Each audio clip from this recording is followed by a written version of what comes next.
I don't want to see that data actually. But like, I'm also curious of like, how do they code that? And like, and clearly someone had to like double check it. Is it actually like realistic? All that stuff. So many questions. But yeah, always grateful to be here. Looking forward to getting into it with these familiar and fine faces. And I think I haven't met Darius before, but pleasure to meet you. And yeah, you can find me on Twitch, twitch.tv, Corey Campbell 84, and Twitter, Instagram, literally, it's Corey Campbell. Thank you so much. Thank you. Moving on to one of my favorite people, period.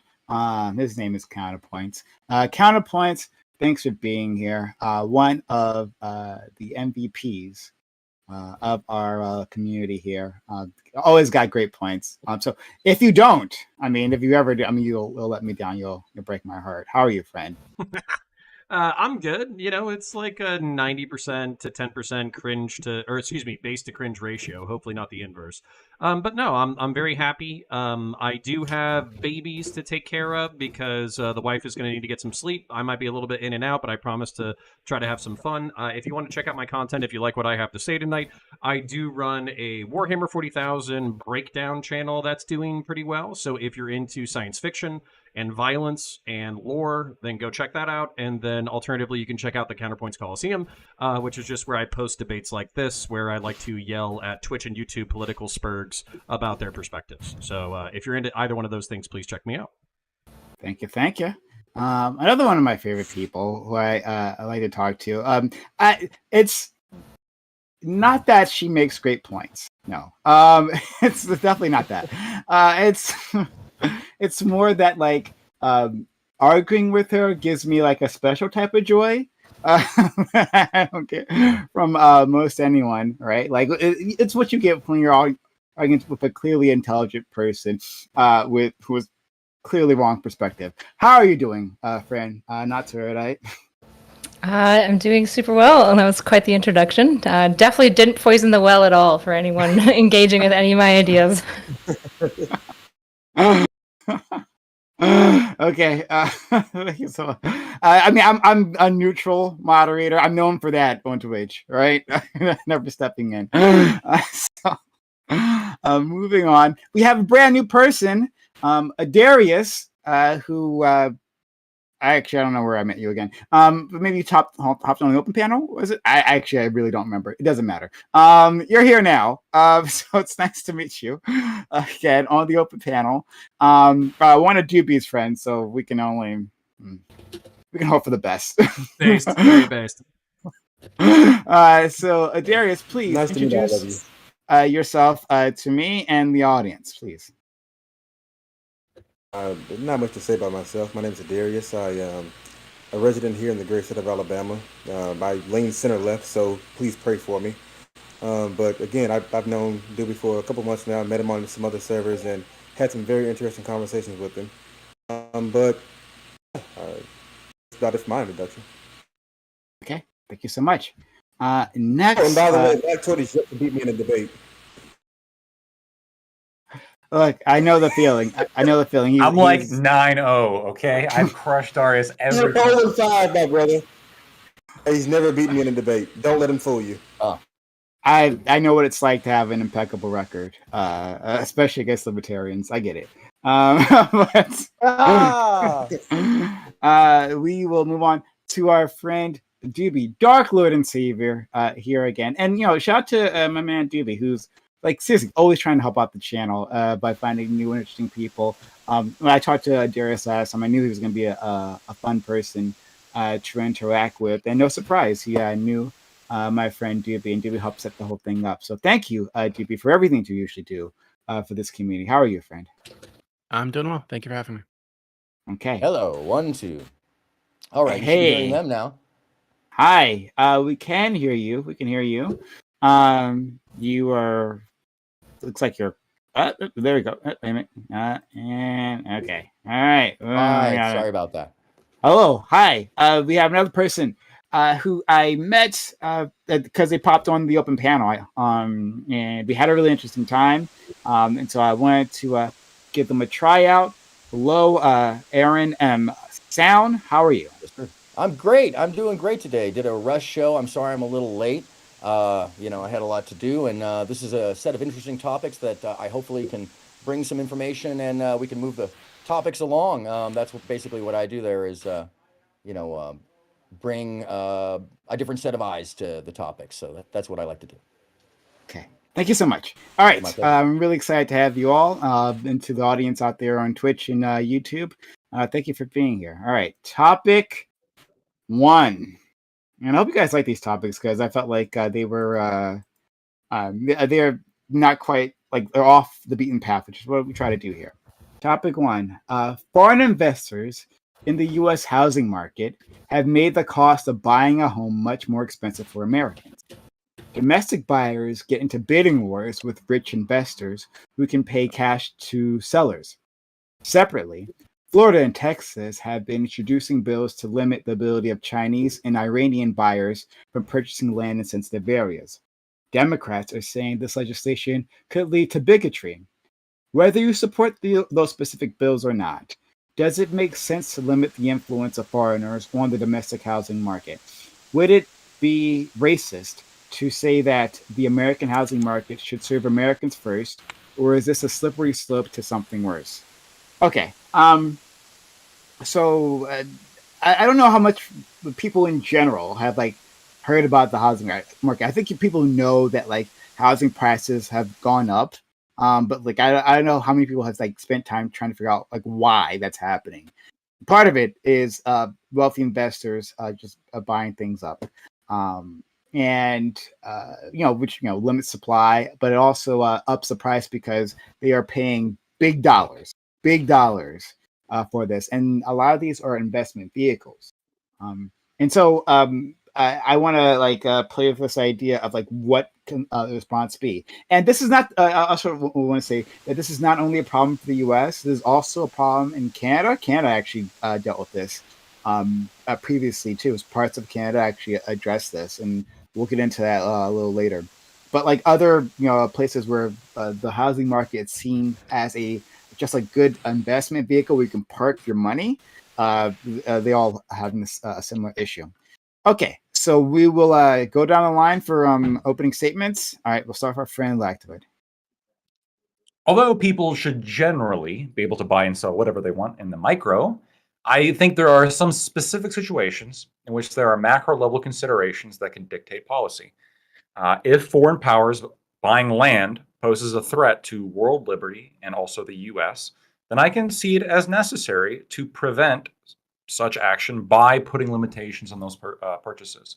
In the article, it talks about how there was land near a US military base. If the US military finds this to be a security threat, I think it's perfectly rational to have that stopped. So general policy is if there is a significant reason to prevent somebody from buying land, then I think that should be stopped.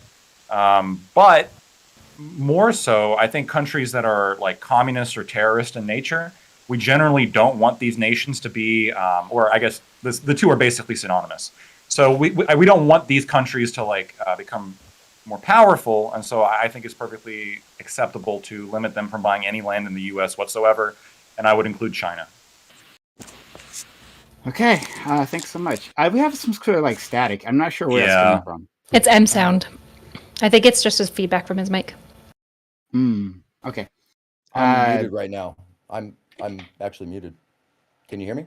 I'm able to hear you now. We can hear you now. Sorry, I forgot there is a second side. My apologies. You may be right. Give me 1 second, and I will correct that from this side. That's good. Sure. Thank you. Let's move on to FK. Hey, I know for a fact, and I 100% agree that we probably should have restrictions when it comes to certain things like near airports. I know, like if you go to downtown Dallas, near the DFW airport, there's 100% going to be building restrictions. There's restrictions on things you can even do around certain buildings based on, like, at least from what I was told by the people who work there, like receptionists. Ever since 9/11, they changed a lot of the rules with what comes to like what's allowed and what's not allowed near airports. And then I would even take it one step further to say that, like, I think we should prioritize people who want to exist in certain houses. So if there's like foreign investors that are buying up houses and no one's like living in those houses, I think those should be more prioritized towards like residents, people who are going to be there, people whose kids are probably going to go to school in that area, things like that. I'll end it off there. Thank you. Let's go to our friend Corey. So I agree with some of the sentiments outlined by Lactoid and FK in terms of like some reasonable restrictions that they outlined. There's like whatever, not building too close to like a military base. But I don't know. I don't think that addresses like the prompt as far as I can tell in terms of like how to address this sort of a housing affordability issue or crisis. And whatever, as usual, Canada is ahead of the United States in many aspects, as in like, as you alluded to, Prime. Canada has like implemented, I think, a temporary ban on essentially like whatever foreign investment, in housing, or pretty much buying, as an attempt to address the housing affordability issue. However, from what I can gather from like the numbers, as in like foreign investment in housing appears to be like a very small minority or percentage. I think if I remember correctly, it could be mistaken. It's like single-digit percentage. As in like, and generally speaking, I think from what I can tell, it's not seen as an effective measure or really meaningful effective measure in addressing the affordability issue. And I think as far as I can tell from the United States numbers of like the total value of United States homes that I can find, the value for is about 45.3 trillion. And as far as I can determine based off research, is that foreign investment or purchases represents like in like hundreds of billions, so like a small percentage. I could be wrong, but that's the best number that I can come up with. So like basically, banning foreign investment does not appear to be effective in addressing housing affordability, as in it represents a minority of housing purchases. And I'll leave it there for now. Okay, thanks so much. Let's go to Counterpoints. Yeah, we're not going far enough. I don't think we should just ban foreign investment. I think we should ban domestic investment. These fucking rentoid fucking leeches buying up dozens of fucking properties, keeping millennials in perpetual slave debt. Prime over here is paying $3,000 a month for a fucking studio in some fucking shithole downtown hyper dense urban area. I'll try not to get too racist with it. So, but the point, Right? but the point is like the properties should serve the population.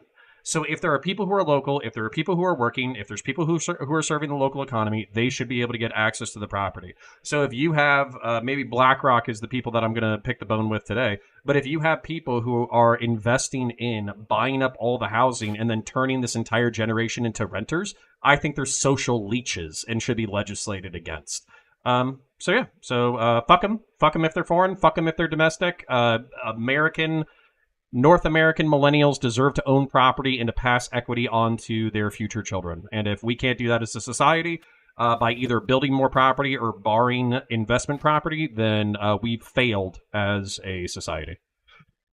Okay. Erudite, please.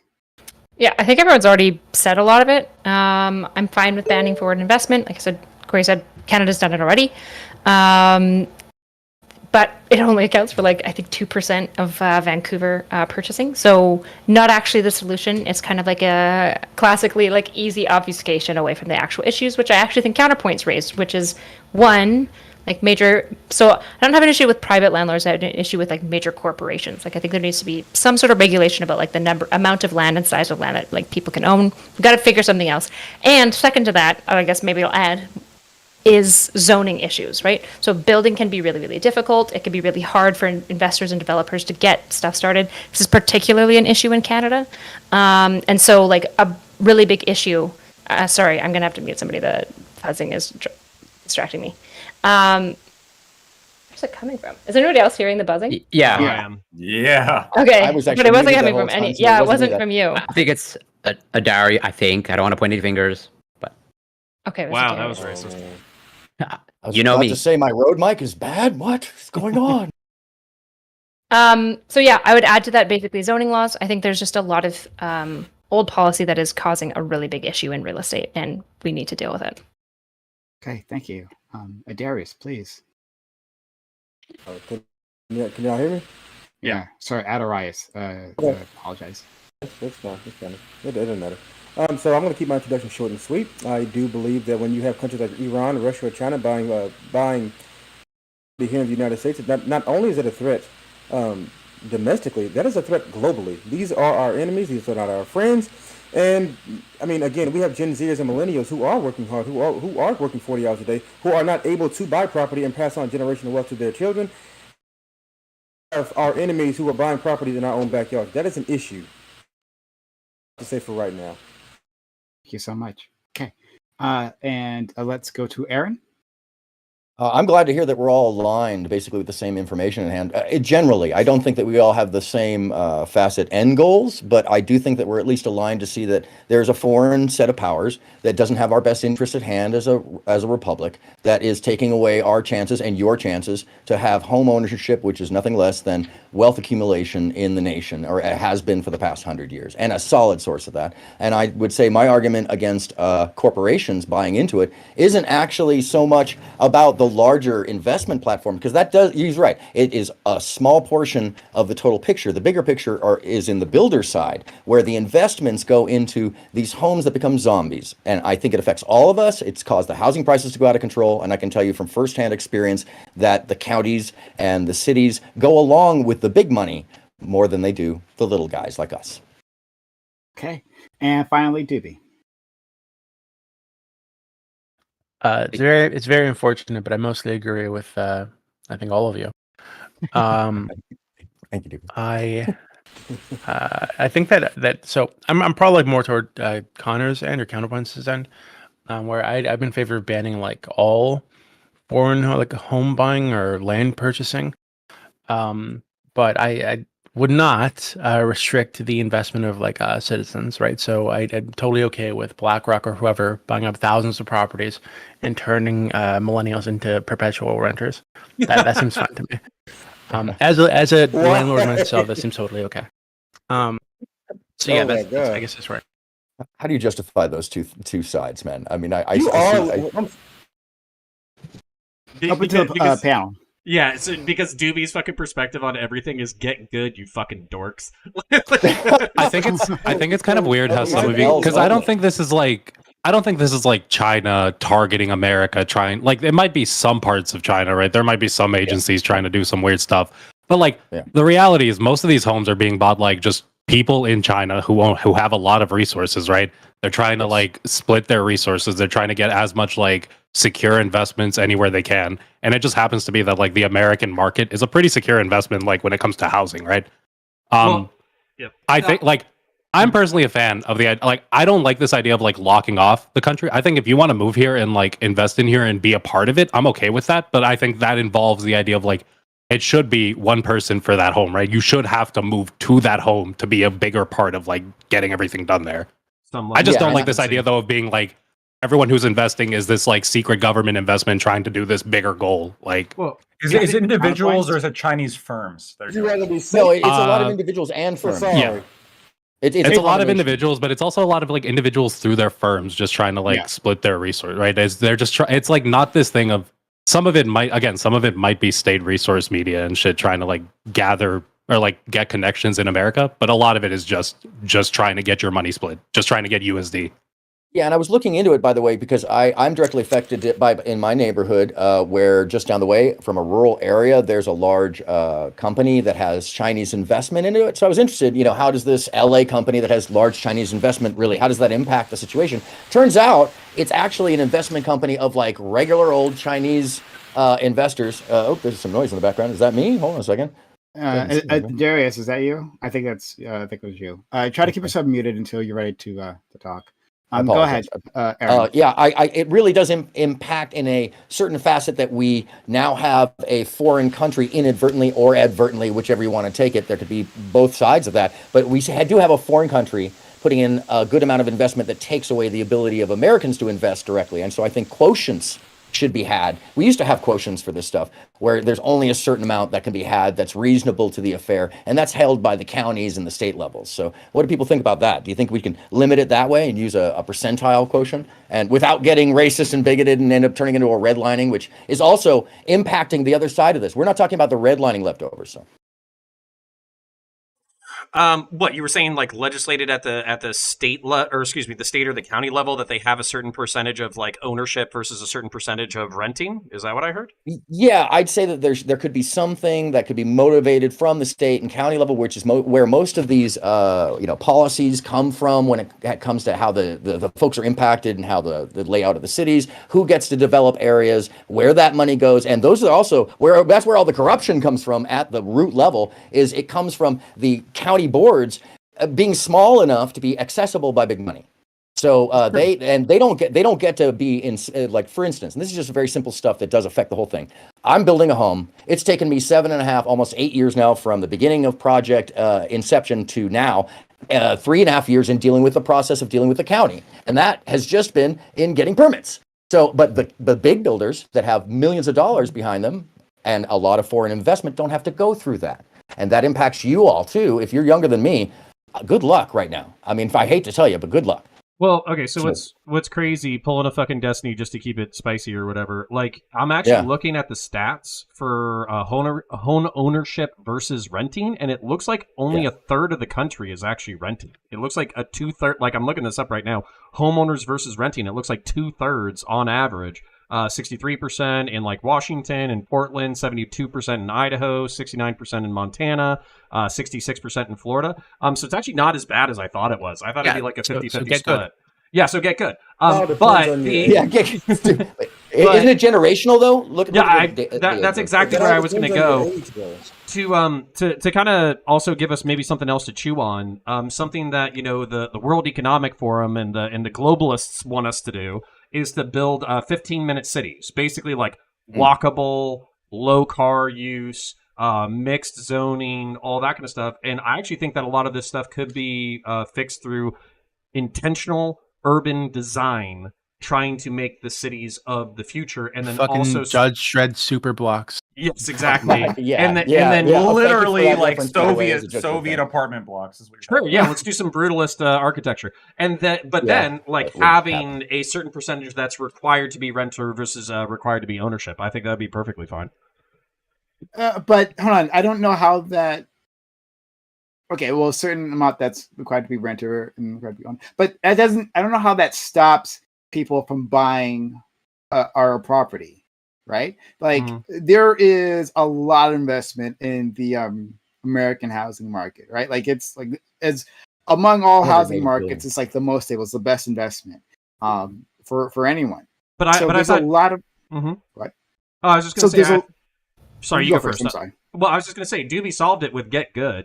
We could just let BlackRock and the Chinese multinationals and the all the multinationals or whatever, we could limit them to buying exclusively condominiums in the Judge Dredd apartment blocks, and then we could limit the amount of apartments that they can buy, and then we can just let them be parasites on the American working class, where they just turn them into debt slaves for the rest of their lives. But as long as we keep like a 60-30 ratio, where it's 60% homeowners, 30% debt slave, then we can. I'm okay with Doobie just saying get good. So I guess one issue when I'm looking up stats is that millennials are getting into homes later, right? So 50% of millennials right now in 2023, from what I can see, I'm sure people will define. This is my cursory glance, but 50% of millennials now own their home, which was a pretty big jump during the pandemic. Amazing. But the issue is that millennials are getting in. So I'm the youngest millennial that can exist, which is 29, which means millennials are getting into home ownership way. Yes, it is. Way later. I'm a millennial. I'm 27. Super fucking old. Okay, I'll just check. But what are we fucking lying? Stolen valor. Hold on. I am not bowing. I'm not bowing to your autism. I'm not bowing to your autism. Okay. Well done. Regardless of what the range of millennials are, the issue is that it seems like, again, from cursory glances, that people are getting into homes later in their lives than they were like 30 years ago, right? So there is this, this like idea that it's like mass calamity, nobody can own a home, isn't real. What is real is like a slowing. And the question is, will the trend continue? Because this trend has been persisting for a while, where there's an increased slowing, particularly in Canada, of new homeowners, right? New homeowners is a really key question of, are young people getting into the housing market? And if that's slowing repeatedly across generations, that's going to be a cause for concern in the future. But is it just like home ownership? The question is, why did millennials wait right? It's because the housing, the pricing was high. Like that's why they didn't do it. Like otherwise, it would have followed the exact. No, same they're just because lazy. That's what everybody knows. They There's that- millennials, they are Anything less to homeownership. financially. They are less financially literate on average as well. That could be. No, no, Also, Well, where is a lot hold of on. the price? I would just ask, when we say less financially literate, the issue is, for me, the bar of being financially literate in 2023 is so different than the 1960s. In the 1960s, a lot of like Dave Ramsey financial principles worked, whereas nowadays you need to understand things like debt and how to move it, and how like debt is in many ways cash, and how you need It's to never occupy and changed. understand like movement of debt. That is, I'm sorry, that is very different than like my parents' generation, because my parents' generation, my parents are both successful homeowners, blah, blah, blah, blah, blah. You as well, yeah. That's very The education. anecdotal to people, though. Okay. What? I mean, It's it's rich dad, poor dad. Wait, how old are credit cards? A Because I'm couple pretty sure things. they're not Like, even really it's that just the old, 80s, I like think. realistically. Not, Well, no, I the would- rich credit cards are the late 60s. The first Visa was in the late 60s. So like you're going off of these, It's not 50 it seems like as banking gets more complex, right? The types of debt you're juggling is going to be more complex, right? You're just going. Are you? Go You're ahead, not Eric. trying to You know more on argue. this. Yeah, you're not trying to argue that the financial system of 2023 is the same level of complexity as the 1960s. You think that they're the same? No, I think that the amount of awareness is actually similar, and that the amount of intelligentsia and intellect to it is about what your influences are. So I think that the amount of rich dad, poor dad situation is not so different. Now, whether or not it's more complex or whether or not you have more options, yeah, that's true. That's absolutely true. You have more options. Okay. And there's a different playground to play in, yes, but the amount of intellect to it, I see the same situations as when I was a kid. You know, I didn't ask if it takes a higher IQ to participate in money. I asked if it's I didn't more say. complex I didn't now. say. But perspective does make a difference, whether or not you've been around to see whether or not that adjustment has happened. And I can tell you that people are just as smart about money now Yeah, but- as they were in okay, the 80s. The No, reason they're why I not. rolled my eyes when you said anecdote is because you literally Come on. called me up for having an anecdote and then Well, used yeah, your because it's anecdotal anecdote. to your choice. Yeah, but It's to your choice anecdotal to instead. you. It's No, anecdotal it's to you, though. it's anecdotal to your experiences just as mine is, and that's an equality. So that's why I brought it up. And anecdote is something we use as an example from our own lives. Simple, nothing more than that. I don't know why you would think it was a pejorative. No, I I have wanna- to I don't wanna disagree with take this. I have to disagree. Just to be clear, I don't want to meta litigate about whether or not No, that's fine. that is That's a fine. pejorative. I don't give a just fuck. an equal. I'm here to talk about moving a subject to solution. So But, let's like- go to Lactoid, FK, and then Darius or Adarius. Fuck, I'm sorry. So, I'm working. you guys can all look this up, right? So it is true, millennials just don't have the same financial literacy as the prior generations. When asked like very basic financial questions, a smaller percentage of millennials get the correct answer as opposed to prior generations. That doesn't mean that buying a house is always the financially literate thing to do. Like Counterpoints brought up, a majority of Americans do own their house, and apparently now 50% of millennials do. And I'm guessing the number is going to increase as the pandemic shockwave cools. The pandemic shockwave raised construction costs because obviously it closed the businesses that were creating construction materials. New homes being built slowed to a crawl. Overall sales of houses slowed to a crawl because people didn't want COVID-infected people touring their houses. There was all sorts of reasons why this happened. And yes, COVID put a tremendous amount of a bulge in the price of the housing market that will have to come down at some point, at least compared to inflation. So that all being said, now that we know that millennials aren't as financially literate, but even despite that, there doesn't seem to be like a sky is falling moment. I'm curious.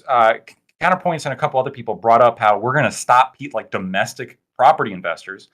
From what I've read, most economists believe the way to lower housing costs is just to manufacture as much as possible. Why would you disincentivize large property management companies from building more housing? Wouldn't that be actually antithetical to lowering housing prices? No, I'm actually I'm changing sides now. I'm with Doobie. I'm on the get good side. Get good. So all right, base. All right. Us lazy millennials. No, hold on. Let me. God damn. I want to articulate this though because here's the reality. So millennials are getting into properties later, which could be a problem, but we're getting into everything later. We're marrying later. We're picking careers later. We're doing education more slowly. We're not just like turning 18, getting our high school girlfriends pregnant, and then working the same job until we die. And by the way, that's not a life that I would want to live anyway. So if the price I have to pay is I have to wait a decade later in order to get home ownership, okay.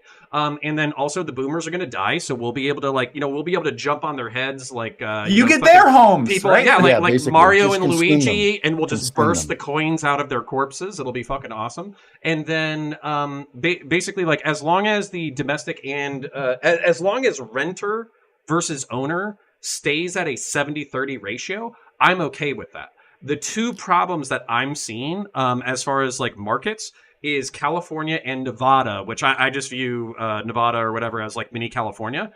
They're at like 50%.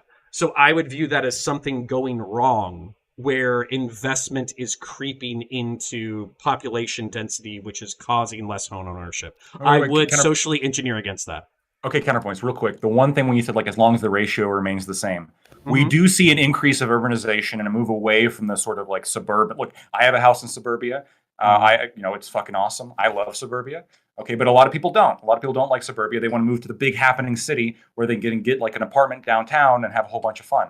That Yeah, but might I think you lead have to to a accept the city's a rent place, right? I think that just has to be something more people need to just start have to realize, right? Like, yes, there's reasons for that, right? And so the ratio might change, like as like we move away from like land ownership and more towards lifestyle focus, urbanization. This is relatively inevitable. That doesn't mean though this that is a problem for me. urbanization has to be expensive, right? You could come into that. You could change zoning laws. You can make it so that those urban areas are built out to be like conducive for affordable prices, as much people as And hold on, possible, and this is as one comfortable last thing. lifestyle as possible, right? I want to say one last thing. So home ownership traditionally in the U.S. has been a vehicle for wealth, Intergenerational wealth. with retention. But the reason for that actually is not because homes are like a super solid asset in terms of like appreciation compared to the market. In fact, if you had for some financial models, if you don't actually get out like ahead if you rent but spend the money you would have spent on a mortgage or a down payment or any of this stuff, if you put that in the market, under some calculations you can come out ahead. The problem is people tend to not do that, right? Because they're financially illiterate. Instead of spending that money on a mortgage, they tend to blow it all. And they don't purchase in the stock market, and they don't make financial decisions that they wouldn't actually need to own a home to be as financially well off as a person that does. They just I have buy like 5 stocks. powders. Hookers and blow are very expensive. Let me tell you. Yes. Let's go to FK and then Adarias. And I do one after them. I was going to say something earlier. I forgot. I said whatever I had to say for this point. Adarias. I was going to say, well, we're saying that millennials are buying, 50% of millennials are buying more homes. And you think the pandemic helped that? I mean, maybe, sure, but also millennials are getting older. Right? And when you get older, you become more financially stable, you become more socially stable, you're ready to settle down, own homes, things like that. So it's not even just the pandemic. It's a product of just getting older. I mean, I really didn't think it was that complicated. Yeah, no, and but that's a good thing though. So all the boomers are dying. We're taking all their property. It's awesome. It's great. So and I'm sure wage stagnation has nothing to do with any of these issues, right? Kill all boomers. No, she's correct about that. So anyway, wage stagnation. Anyone want to deal with that? Yeah, we can do that. We can deal with that in a second. It's not real. Yes, it is. Okay, hold on. I want to talk about. I want to talk about urbanization, though, because basically people were saying, like, oh, well, if it's their choice to go be wage slaves in the big city, then it just is what it is. Let them be happy-go-lucky Zoomers. No, fuck that. I would say that downtown urban areas are reliant on a certain amount of labor, and that labor is required in order to make those downtown areas work. And it shouldn't be an option between spending $5,000 a month in the city versus commuting like 2 hours in order to do that. And those families, just because they're financially illiterate and they're effectively like, debt slaves for their entire lives, I think they should, a decent chunk of them should still have access to intergenerational wealth, equity, which is the primary vehicle for that. So I would say that major urban areas like San Francisco and like New York and like Los Angeles and like San Diego, they should basically apportion out a certain amount of the properties that are inside their downtown areas for the wage slaves that live there and force those to be either housing covenants or condos in which the the lower class or whatever can build equity and then pass that on as intergenerational wealth. You're asking them to What if they waste can't so afford much it? land. And I know. Well, I think What if they can't afford that? Why is it What waste? if they can't afford the condo? Who? The people living there, what if they can't afford to buy out the whole unit? This should be like a these community effort in order to You're asking for cities like to get a free condo? Bro, No, you're asking for they get a Hold on, subsidized. sorry. Counterpoints and Lactoid. What you're trying to say? You're saying he's going to subsidize. What's going on here? Subsidize. Yeah. condo? Okay. Let me How explain. much Let me are you gonna explain subsidize his it condos? fully. Yeah. So let me explain it fully, and then you can basically then you can attack the idea. So New York already does this with rent control, where they basically and the black market for them is fucking horrific. But what I would say is that if you have a state level minimum wage, let's say it's like $15-20 an hour, you know that you require this many wage cage slavoids in order to make the economy work. You know that they're going to have this much money on a fucking monthly basis. Then you basically say, if you're going to develop a multi-unit housing development in this area, 10% to 20% of your units are not going to be for rent. They're going to be condos. And as a result, we're going to basically give these units to these people within this income bracket to make sure that they have equity that they can pass on to their families intergenerationally. Oh. Okay, real quick. So you brought up rent control. Rent control is like the one issue that economists on both the left and the right agree is a terrible fucking policy. I don't agree with rent control. Right. Rent control is absolutely fucking awful, right? It discourages exactly the same thing I was talking about before. It discourages investment. If you're a major property, if you're a major property developer, but he's just talking about payment in the form of housing. Right. Yeah, but I mean, like, look at the Maryland housing. housing. He's kind of, I'm sorry, look at Maryland. Like, he's just right about this. Right. Well, As the lefty here. Rent control. You're not a lefty. All right. Rent control is absolutely terrible. Like, so if I'm like an investment, like a builder, right, and I'm going to go and build a high rise, and if I have to rent control that building, this is obviously a major dissuasion for me actually going in and building more housing, which is the main thing that actually drives the cost of housing down. My question is, under your system counterpoints, you're saying that the city is going to do what? They're going to like pay for part of people's condos. No, so like, who gets the subsidized condo? They're going to zone it. So basically, like, we know XYZ amount of people are required in order to maintain the jobs in our downtown area. Think about like downtown New York, downtown Manhattan. We know that there's like all those people who work construction, all those people who are doing all the necessary jobs for that city to function day to day, right? Those people would have a portion of that city designated to them in housing. Correct. And then basically you would maintain those properties and not as rental units, but as equity ownable properties. So for instance, if you know that these people, the county or city or state minimum wage is $20 an hour, you know that these people are making $20 an hour in downtown Manhattan. You look at their rates, they're making, they're making 40 grand a year, 30 grand a year. If they have a spouse who's working part-time and they have 2 kids, they're making 100 grand a year as a couple. 30% of their shit should go to housing. Then you basically just do that math out. So some people, not all, but some people who work in that city can live in that city. That way they can have a 10-minute commute. That way they can have a 20-minute commute. That way would you do the equivalent generational wealth. Hold on. Would you do the equivalent for like nurses in a city? Sure. Yeah, any necessary jobs in order to make the city function. 100%. Fuck yeah. I'm not against this. So are you saying that, like, okay, maybe I'm wrong. Let's say I'm a family and I got a lot of money and I'm coming into the. That's crazy. Okay, Yeah, there are financially literate ways to rent, certain circumstances to rent, especially construction workers who are maybe only there for like a limited amount of time. Travel nurses, you brought up nurses, we brought up construction workers. Those are both groups of people in which there can be transient elements to the work. Yes, like so is the yep. point here? Yeah, is the point here that, like, let's say, so if I want to live in an area for like 4 years and there's somebody there who's like willing to rent to me, you're saying they should be able to say, sorry, the city says that you have to buy this from me if you want to live here. No. What I would say is that it could be a percentage. So for instance, let's say that you're building an apartment, you're building like a housing block, and it's going to be mixed use zoned housing. The first layer is going to be like commercial, and then all the upper tiers are going to be housing. Then as a part of the calculation, and let's say that, the city designs, we're designing the perfect 15-minute city. So we know that we're going to need this much labor approximately in order to make the city work. So you apportion that as a percentage. Let's say it's 10%, let's say it's 20%.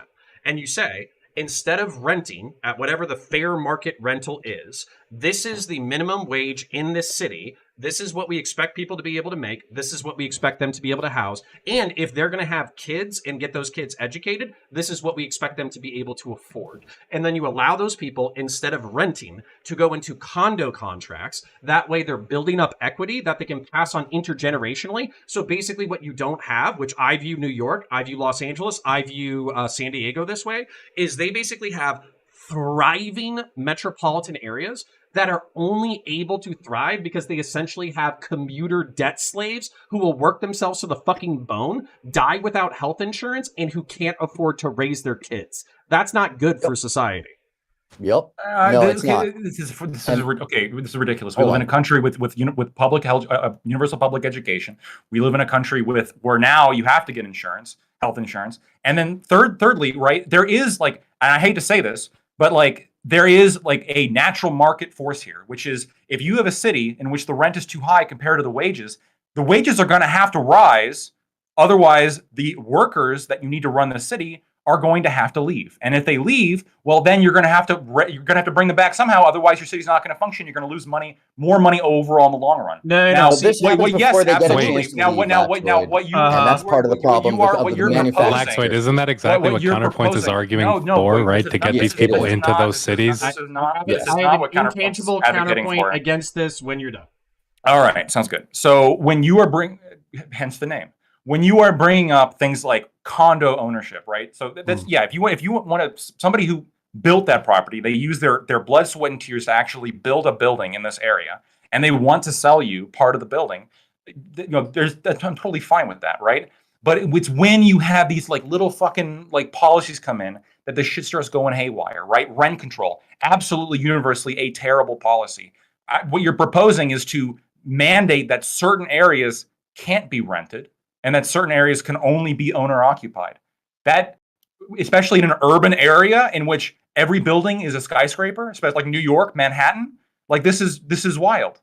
There's transient workers that are cycling through a city all the time. And yes, you have people that want to live in a suburb, want to have that life, and so they're going to buy a house 3 hours away so they can spend their money doing other things that they want.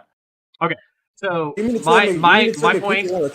Yeah. So people are trading being wage slave. What a weird concept. Talk to a working class person, and wage slave is not a weird concept at all. And then, sorry, Darius, just a feeling, bro. If you want to finish, but I do have a counterpoint to this that I want to finish. So, Darius, or Adarise, you want to finish? Yes. So people are trading being wage slaves for the nightlife is basically what I'm getting here.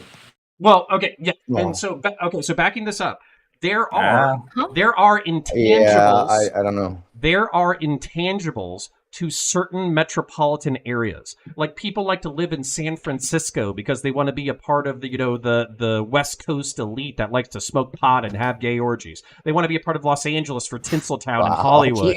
They want to be a part of New York because they want to go to the city that never sleeps and all that kind of stuff. And basically this is what happened to my peers, because my peers did, they actually did well. They survived. They got good. But when they were young, if they were unskilled, what essentially would have happened is these cities would have attracted these people for the intangibles. It would have rinsed them dry of all of their resources in order for them to try to survive in that city. And when they couldn't make it, it would have cast them out of the fucking city. And basically other people would have said, get good.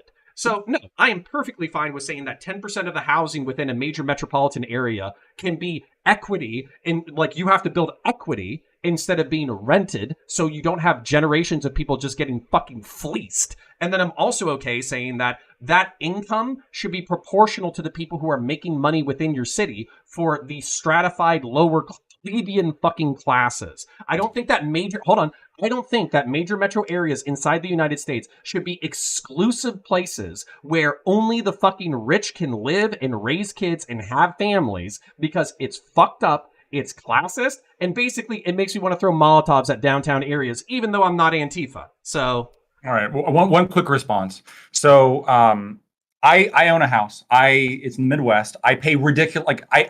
the mortgage I pay is absurdly low. Okay, because there are amenities that you don't get when you live far away from a city. This is what makes cities so desirable, right? There's all sorts of nightlife. There's other people. There's more restaurants. There's more goods and services The available. place is boring. We got it. Yeah. Sure, you can say that, but I will say that. Yeah, sure. This is a trade-off that I have consciously made in the interest of financial responsibility. What you are essentially doing, if you can't, like, literally, this is you're advocating for price controls, right? When it comes to any kind of product in which there's going to be like a strong demand for, and not, obviously like a capped supply, like real estate. Of course, you're going to have the places that everybody else wants to fucking live. Of course, they're going to be more expensive to live. That makes total fucking sense. Of course, you're going to have to make more money in order to like buy it or occupy a piece of property that everybody else wants to fucking buy, or everybody else. You're just explaining the fucking market to me, and I already understand. Yeah. So you're explaining the market, but what you're doing is you're advocating for artificially restricting like the market from allowing people who are actually occupying the demand for that product from being able to occupy the demand for that product. If you can't afford to live in a city, like, you have to fucking move. Okay? I don't live in a downtown urban area. Why? Because I crunched the numbers. I'm a little bit math brained. I decided maybe that's actually not going to work out for me, so I didn't do it. Something I don't think. I also don't own a golden Mercedes. Maybe Counterpoints has brought this up, but I might have missed it. But like, also, there's the idea of public housing. I'm not sure we really touched on this, but we could. Okay, there you go. Never mind. So you could have massive investment in public housing. We could give that actually a second try within our the American tradition. I don't know what it's like in Canada. That might be interesting to talk about. But within the American tradition, we sabotaged that. We decided, this is just going to be a shitty thing, and we're going to impose this on like the most vulnerable. But we could just decide that a portion of this housing that you guys if we're dividing housing into portions for these cities, right? That a certain amount of it is dedicated to public housing that has reasonable rent, and that allows for those migrants, transients that you were talking about. And it gives an escape valve, I guess, for others who just want to be a part of this situation if they're lucky enough to get a spot.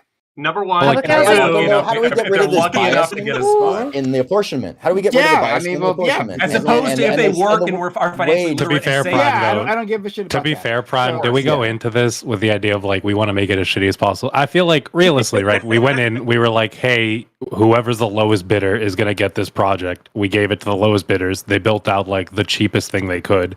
I feel like, again, this is more of a case where we need to have standards on how we want things built, what we want to like maximize, and impose those standards on the people who are building out our proproperties. Sure, I guess that's half the problem, by the way. That's half the problem. I'm sorry. Go ahead. Aaron. I think with public housing and stuff, I think governments that want to instantiate welfare systems, I think is totally fine. But I think that governments that are like wise should try to like get on the back of the good of private industry and then subsidize it through like government money, but not have it government run at all, right? So like there is public housing in Canada. Some of it's government run and some of it's going to be nonprofit run.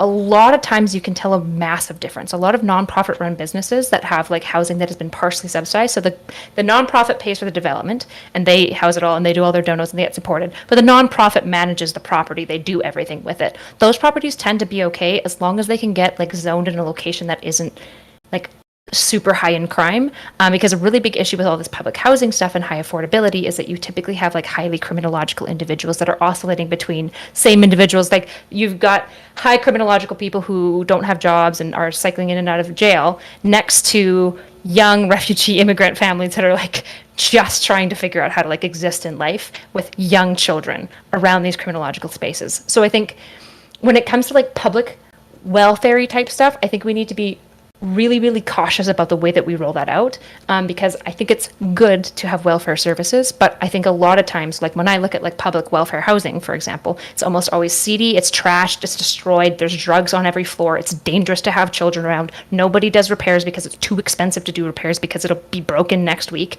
it's not maintained, and it's dangerous to be around at night. And it's just like, this isn't what we want. Sorry, hold on, before you get into that, so as a response to me, so we're going to go Aaron, Counterpoints, I see your hand friend. Adarius, if you want to jump FK. All right. So there are lots of things that cause poverty, right? One is disinvestment, having a lack of like you're just describing what it is to be poor, right? So how do we address that? Yes, it's not simply creating public housing and hoping for the best. It's a multi-pronged thing, but it starts with housing. Housing is, I think, at the center of it. Well, one thing, don't segregate. I don't know what the history of Canada is with segregation, but here it's like the biggest factor in determining who's going to your life outcomes. And you're aware of all this. So, like, if we place like these redlining housing... neighborhoods so that like blacks keep on being forced into a very specific location, and then we like see problems. Wait, but don't you have to segregate? missed some blacks. Don't you have to kind of segregate in go. some type of manner, though? Like, because it seems like. Sorry. So yeah, like What happens? What's gonna happen naturally? it has to be within integrated strategy. These people have to have access to better schools. They have to have access to transportation to get to better jobs. Like that, it's all part of that. But I think it starts with housing, because housing is if you want to disempower people, you do it through housing. It's the single easiest way to do such a thing. So that's why I would start here. Now, whether the management is within some sort of profit group that's maybe publicly funded or something, rather than directly funded by, like managed by the government, sure, I think there's room to talk about that. But that's where we start. So, Erudite, if you have something you want to say, then we're going to move around. And Corey, I see your hand up as well. Yeah, I don't actually know as much about history of zoning in Canada with redlining as far as like population groups. I don't actually know much about that. I suspect probably not so much that's going on, but we have a pretty different history when it comes to like racial tensions. I see what you're saying. I always want to be really cautious, because while I value the purpose of what a government does for us, which is like trying to protect and like it's trying to protect the citizens. That's its goal fundamentally.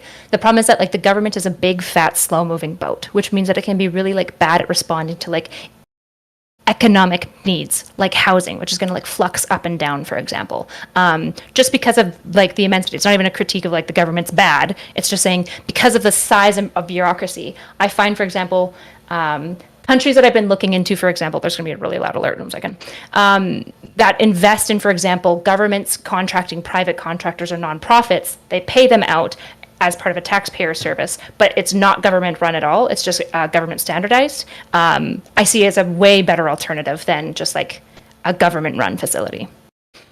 Okay, let's go to Aaron. Then we'll go to Darius, because I'm trying to talk, then Counterpoints, FK, Corey, right?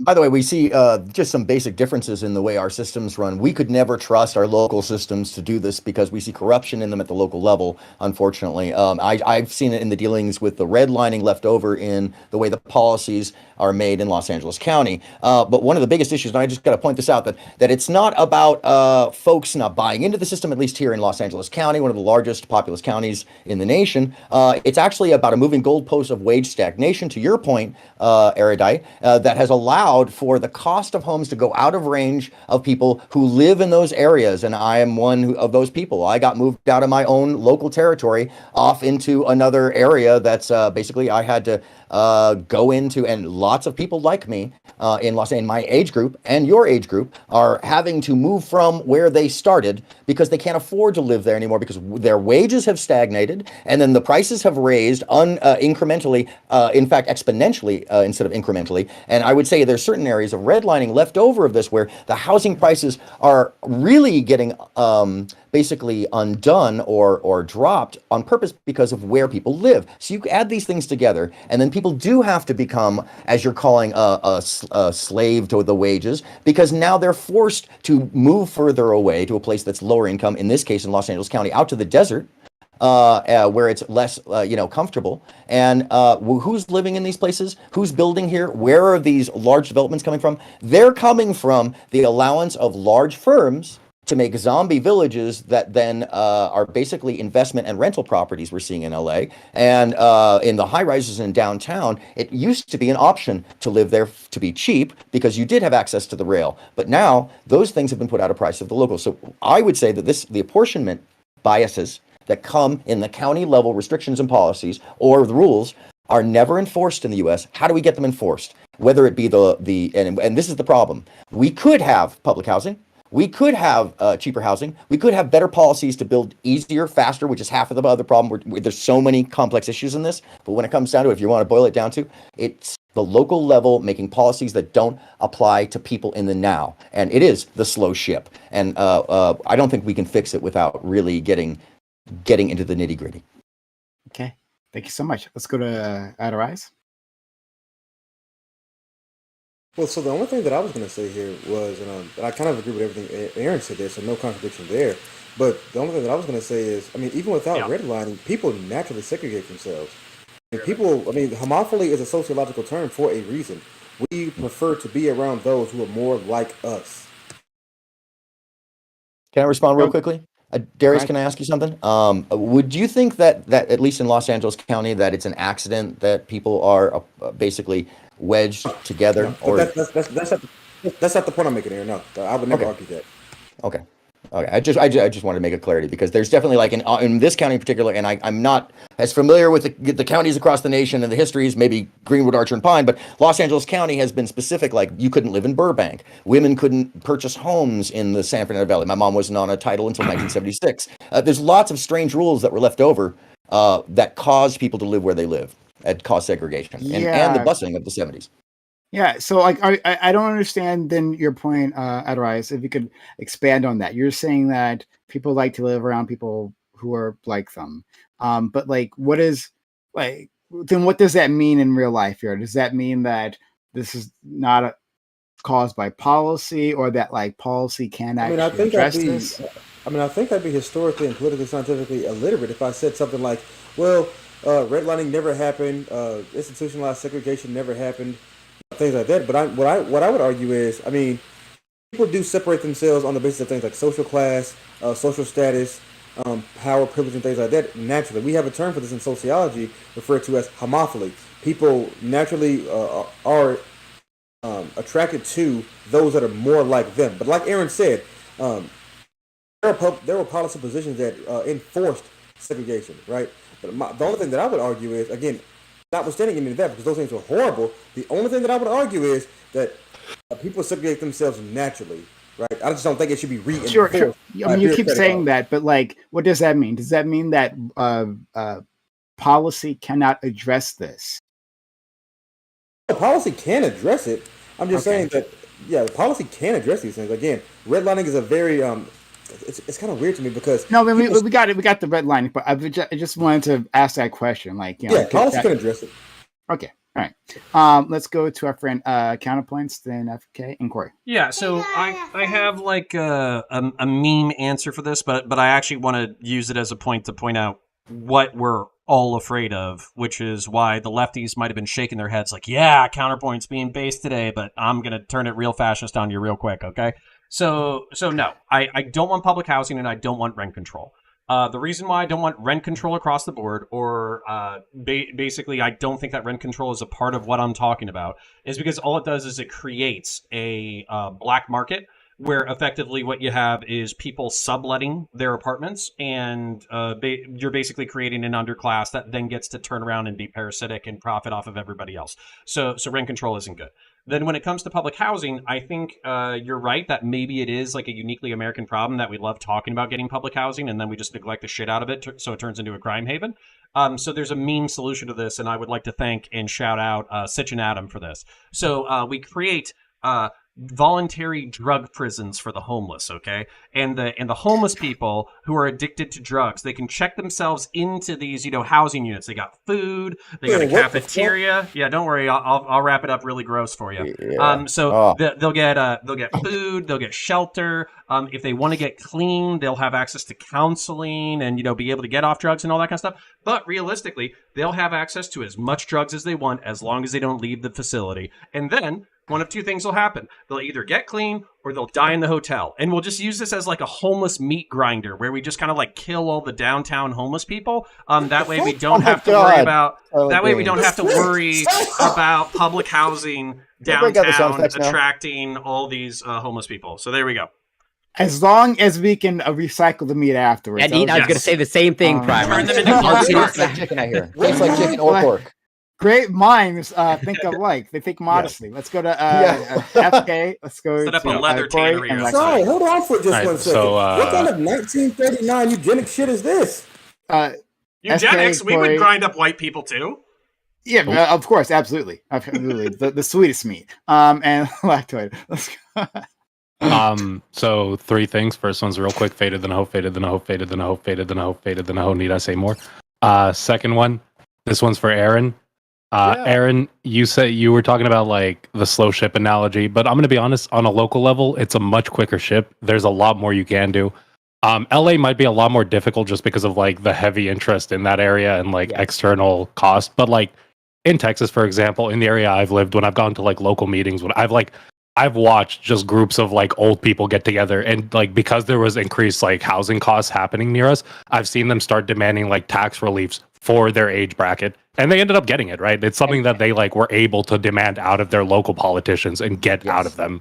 And to your credit, by the way, it does matter when you have a closer access to your local level politicians. So, for instance, in Ventura County, just nearby, I like to take part over there because you do get to walk up to the mayor. You do get to walk up to the council, and my mother lives out there. You know, it makes a difference when you have that access. And I wish I was building over there because none of the policies that we have here in LA County are enacted over there, but that's also a less populous county, and that matters in that facet because it is the impact overall of, say, making and I've counted just the general packets, by the way, it's a 164 packet process with subset review and policies. So to build a home in Los Angeles as an individual, it is not just a marathon. They make it a red line in itself. And I think there's rules that are meant to make it so that you and I can't even approach these things. Much less the fact that when you look at the with places like average of LA, income, it just seems like you're going to need a lot more of like a population to actually get your demands met over there. 100%. It takes a bigger voice. It takes a lot more money, and that's the problem with the system being expected to allow the apportionments or the rulings or the permitting to. If you allow the boards to take care of it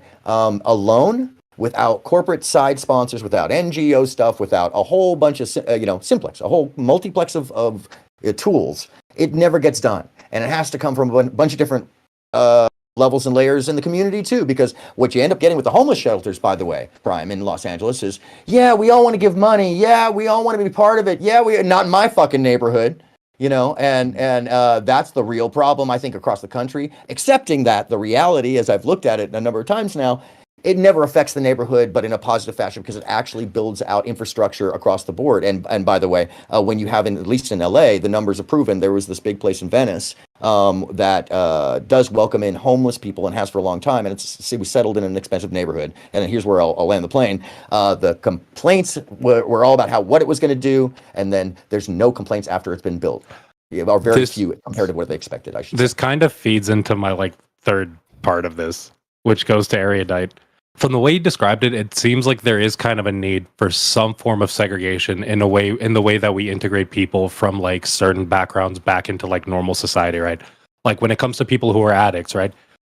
It seems like we might need to have a process where those people do have to be segregated into a group where we can focus on dealing with their addiction, but also find ways to slowly integrate them back into the general population over time. I don't know how much you guys. I know Connor's ready and geared up to talk about, and that's because Connor's worked on the front lines as well as I have. I don't know if anybody else in the space has worked on the front lines with addiction and stuff. This is going to be a really big thing to tackle, right? I'm not sure. I'd be curious, Aaron, to see what you're finding. Typically, in most stuff that I look at, we do actually see a pretty large increase in crime, particularly specific types of crime, which is typically theft, right? People are like, oh no, I'm going to get us. People aren't getting assaulted almost ever. Assaults do sometimes increase, but it's almost always two people with criminal histories assaulting each other. So do we need these segregated populations? I don't actually really think so. I think one of the one factor that we know, for example, for criminological individuals, that is a dynamic factor, so that means it's changeable, is who you spend time with, right? The likelihood about whether or not you're going to commit another crime, about whether or not you're going to continue in your addiction, is in large part set by the people that you surround yourself with. So the idea of like putting them all together in a little hole and being like, figure it out, and when you're better, come back here, is like really awful. But the trade-off of the reality is that if, for example, you have a homeless shelter move in your neighborhood, you're probably going to see greater car thefts, which is super frustrating. You're probably going to see overall just thefts in general increase, potentially break-ins as well. So you're going to start seeing things like needles left around and stuff like that, which people don't want around their kids. I think what I'm asking though is, would it then be necessary to like, because you describe it as like put it in a hole and kind of like figure it out, but I'm thinking it more as like there is an actual push to like help these people out. And like we're building out facilities that can house enough of these people with the goal of like these facilities will take in people who are addicts and try to like find ways to integrate them slowly back into like normal functioning society to the point where they might be able to get into like subsidized housing, but subsidized housing in like more normal areas. I guess, here's my opinion. If you think that access to housing is going to do anything about addiction, it's not. Addiction is never going to be solved by housing ever in any way. It has nothing to do with it. Well, the goal is to get them in one area so that we can get them the addiction resources they need, right? Okay, so here's the problem LA has with that. And by the way, to your point, and the slight differences of what goes down here, and I've seen this, once again, this is an anecdotal of what I've seen, but I'll also include what we know about the Venice facility as compared to the West Hollywood facility, as opposed to the San Fernando facility. So in San Fernando and Pacoima, in Sylmar, there are large problems with theft around the neighborhoods, but it's based around how the buildings were built, what they were. They were basically apartment buildings for the elderly that they turned into kind of homeless rehabilitation centers and halfway houses. Now in downtown, you've got Fifth Street that was basically set off as a place to bring the homeless and the drug addicted because all of the services are there. And to your point up above, I'm sorry, just average, there's a big problem with that because once you bring everybody to one center spot, you suddenly have this amalgamation of trouble that is akin to Zombieville. And it actually propagates the problem. You can't get out of there. And what we found, at least in LA, is when you spread people out amongst the services and bus them to places they can't get out of, kind of. It's not a prison. They can leave, but they don't leave or go very far for very long here because of the space between people. And this is, once again, this is colloquial to LA. So I don't know if it'll work everywhere. It's just better to have smaller individual facilities than like one large facility.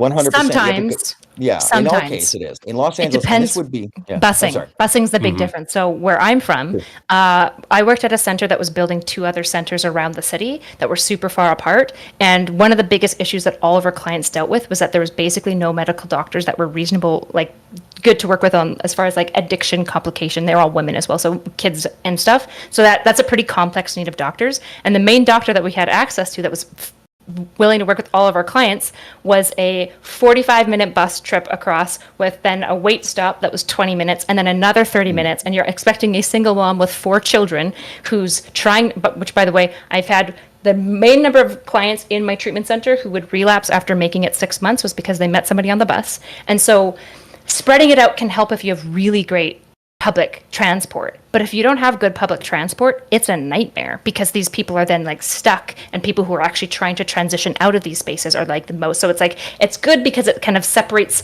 the like tensions and potential like gang related stuff that's happening in like these spaces. But the people who are trying to transition out are actually going to be hampered by that because of less access to things that they need. I feel like I have a question about that though, just really quick. Sorry. No, sorry. We got other people who want to go. So we got Corey, we got Lactoid, and then well, I might be resurrecting a point long gone, but I do want to attempt to address something that Lactoid brought up earlier, or the point that you were making earlier, in terms of like the way you describe it, at least the way I sort of like understood it, is like, you live in the suburbs, and I don't know what state that you live in, but obviously don't reveal that if you don't want to, but I'm assuming in your state there is probably some sort of like city or metropolitan area. So do you think that are there any advantages to you having a metropolitan city in your state, or rather, do you think that you live in a perfect vacuum and like there's no effect on the other? I mean, it depends what kind of lifestyle you want to live, right? There's states that have a lot more cities, and if you prefer that kind of lifestyle, you can move there. No, I'm asking you, do you think in your area that you have any sort of indirect advantage of having a city or metropolitan area in your state? I don't know, right? I think that you have states like Wyoming that really don't have any kind of metropolitan area, and that facilitates a particular kind of lifestyle. If you're asking me personally, is there some kind of like amenities? I mean, yeah, I think it's cool that like I could commute into the big city if I wanted to like enjoy the amenities there. There's no restriction. I'm not talking about direct amenities. It'll also probably attract more investment, right? More companies building out more jobs for your state. And I would also ask the question in terms of like, without getting too far into the weeds, is your utopia of the United States it's just like a suburbs across the entire state, or do you recognize that some cities need to exist? I'm perfectly fine with cities existing. That's not what I asked. I understand that you find in my perfect utopia. I understand maybe abolishment of the state or something. Yeah, right. So, as in like so given the population of the United States, do you think that it can sustain itself on suburbs alone? No, I think it could probably sustain itself, but I think there is like in a meaningful way, like the way that you would want. Okay, I would push back. Sure. It literally like we have urban areas, we have suburban areas, we have rural areas. Each one comes with its own pros and cons. Each one comes with its own specific lifestyle. If you're living in a rural area, you're not going to have nearly as many amenities, but you're going to have other things. You're going to have easy hunting access. You're going to be able to farm your land. You're going to have no restrictions on what you can do with your own property. A lot of people really like that. You're going to have peace and quiet. There's all sorts of benefits that come there. But if you're like, you know what, I prefer living close to nightclubs and my favorite restaurants, 8 of which are within like a 500 feet radius of me, then maybe an urban area is for you. Again, not what I guess I should ask you more directly. Do you think there's any subsidizing that happens of suburban areas that comes from cities? So the data on that is unclear. So it's true that suburban areas do require more resources given that they're further apart. However, the tax base from suburban areas per capita is significantly higher. People in suburban areas like pay more per capita in property taxes. So if they're paying however much they're using, then yeah, I would clearly say they're being sustainable. If they're paying less than they're using, then no. Right, but you do recognize that there are probably some suburb or suburban areas that could not probably subsist all that well in their current form without an existence of a city. I do not accept that. I don't know if that's true. That's been true up until the past 10 years. The only reason why I don't know. The only reason I'm pulling a fanatic. The only reason why you can say what you just said is because of work from home. That's the only reason why you can say what you just said. Literally up until the past decade or 2 decades, suburban areas were completely developed around urban areas because urban areas were where the jobs are. How the fuck do you pay for a suburban house if you don't have a fucking job that pays for it? Tiny houses, houses. This is not. So this is Still suburbia. So you're asking. I want to respond. We just need one big city in the center of the United States of America. What happened? Lactoid, go ahead, please. Yeah. So in a cube. I don't deny that like there's a certain history as to the development of suburbs, why they developed, where they developed, did they develop around a city? Obviously, and it's probably going to be the case that they continue to develop around a city because there are amenities and jobs provided by cities that provide for that. It doesn't the question was, is it a necessity? I don't know. I don't think so. I'm surely you could have a suburb in which you have like a mall. Logically, real quick. Hold up. Surely you have like a suburb. There's entire towns, by the way, in my state that are not anywhere close to a major city, and the entire town is essentially a large suburb, right? You have a mall, you have a grocery store, you have like a doctor's office, you have a dentist's office, you have a few other things, maybe like 2 or 3 local bars, and otherwise it's just a rolling suburb, and they are 4 hours away from any major metropolitan area, and they are doing just fine. And they are happy there. And what do the employed people in that community do? And what do the employed people in that community do? People are leaving small towns at an increasing rate. Although the only thing that will probably change that, to be clear, is if Skynet and like the universal access to Wi-Fi, like anywhere, ever occurs, that will change it. But absolutely, one of the biggest issues in small towns is that like old people die off, property taxes price out the rest of the old people, and nobody moves there because there's no jobs, and also there's nothing to do. Right. People. Yes, you're right. There's nothing to do. This is the essential element here, right? There's not a lot to do compared to a major city. This is why it's more expensive to live in cities, because you get more amenities. That it's literally like you are paying a cost for that. And the people who argue for public housing or these kind of ideas, they want to dodge that point. They want to say, well, some people shouldn't have to pay for that value because they were already there. Nope. That's not my point. Hold on. What about the migration displacement? I'll wait till you're done, and then I want to address that point specifically. I think it's perfectly fine if people want to urbanize, if they want to move into cities. I have no problem with this whatsoever. I'm just I'm confused as to the ultimate point here. Corey, and I guess Counterpoints as well. Are you saying that there needs to be some kind of policy in which the suburbs away 4 hours away from the city, in which the people there are for example, my mortgage, it's ridiculously low. I can't emphasize that enough. It is compared to mortgages that I know some people are paying, it is very, very low. Okay. And so, are there obviously there's advantages of that, which is I can save a lot better, but there's also disadvantages. My question is if who are you to tell me that I can't do that? You can. I don't give a shit about you. You don't give a shit. You don't give a shit. So if you get a whole suburb where they do that, what's the problem? No one's saying they can't do. No one's saying they can't do it, but we're saying we should acknowledge. But we're saying there should be an acknowledgement for where people are moving, where people are living at, where the majority of people are at, and we should probably start helping those areas develop. No. I have to address this. Corey, go ahead. Yeah, I have to address this very specifically because you misplaced my motivation. I am sorry that Aaron has had to move out of his childhood or family area. That is sad to me. But at the same time, that is not my motivation for coming up with some level of affordable housing in downtown areas. I don't care that people have to move. I don't care that there's more people who want to move into downtown Los Angeles than there is available housing. I am saying that there is a necessary middle and working class, underclass that make urban centers like Los Angeles and New York and fucking San Francisco work. And right now what's happening is people like Doobie, who ran away because he was scared and he's scared of me. What he says is get good. But that's not teachers good should enough probably live where they teach, for example. Yeah, because get good. Okay, why? I'll answer why. I'll answer why. I'll answer why. Because your fucking public school teachers, who are already underpaid because they're government fucking employees, shouldn't have to commute 2 fucking hours in order to get to their goddamn jobs, and then have to commute 2 hours goddamn home before they work. Okay, actually, let me answer this. Because I'm gonna lose my shit. Hold on. Why? Yeah, I'm gonna answer you. God, holy because educating children is a necessary part of society. You fucking tool. And if there was too much of a drop, then they would have to be paid more. Speak over a lady, unless it's me. But go ahead. Decorum. Okay.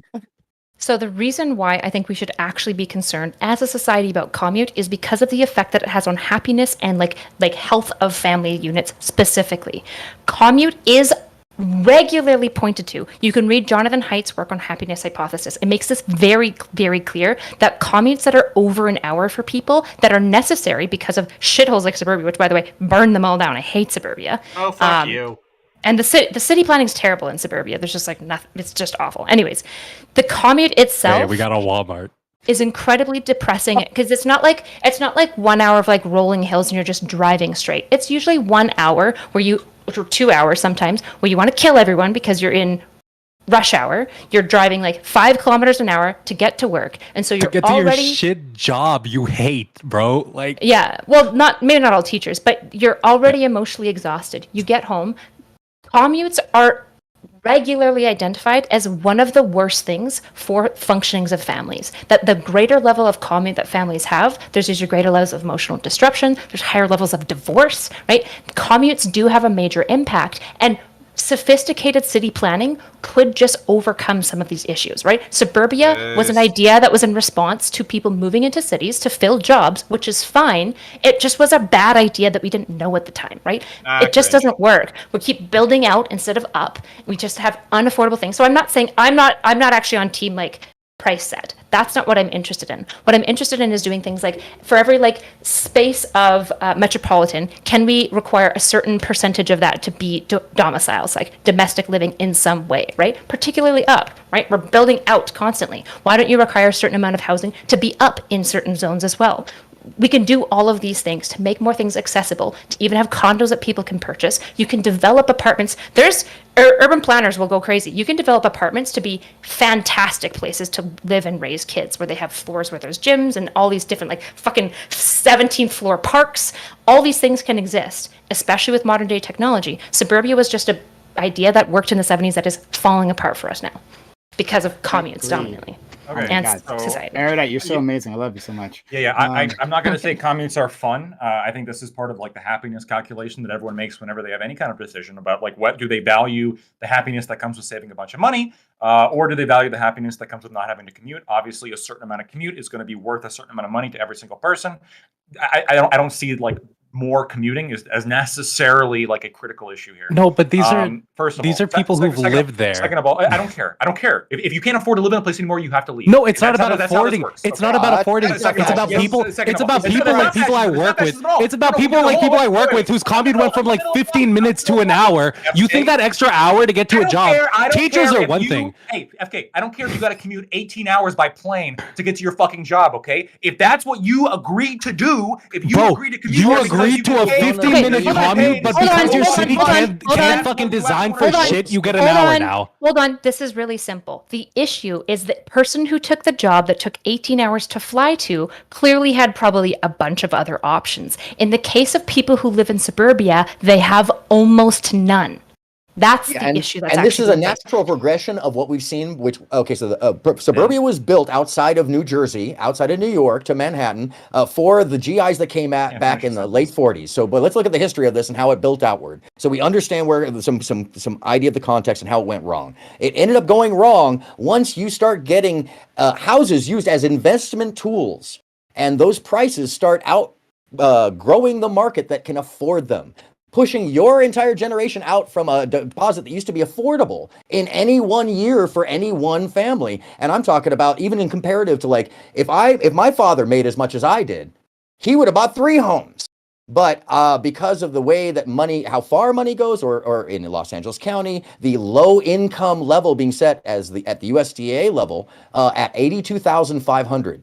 That's the low income. That's where they'll loan you money underneath that to get a home or build a home, by the way. So, but mean average across the country is 45 grand individuals. So when you consider that houses cost 20 to 30,000 to put down on 10% even, or maybe you might get an FHA loan, these prices are out moving people. They're moving wider in disparity. And we're seeing just a group of folks, and I was back to the topic of actually financial intelligence. We're seeing folks. I looked it up, by the way. Your generation has more access to the information. So apparently, in the last 2 years, the studies are showing that you guys are becoming more intelligent about it than anybody else, because there was more information about it and more complexity. So I give you that. But in this situation, it's off topic, but it associates to this whole thing of knowing what to do with your money and having the capability to do it with your money are 2 different things. And that's a big deal for the situation. I think. FK, go ahead. So even in Texas, evidently, we've realized that, that is what we need to do, right? What Erudite said is the fucking truth. I can go around parts of Texas that were like all suburbs, and now what I start seeing like businesses on the first floor, and you start seeing housing for like every floor above that, right? I start seeing like, I have a part of our city that's they're completely demolishing, and they're remodeling to be a walkable like central hub for our city, right?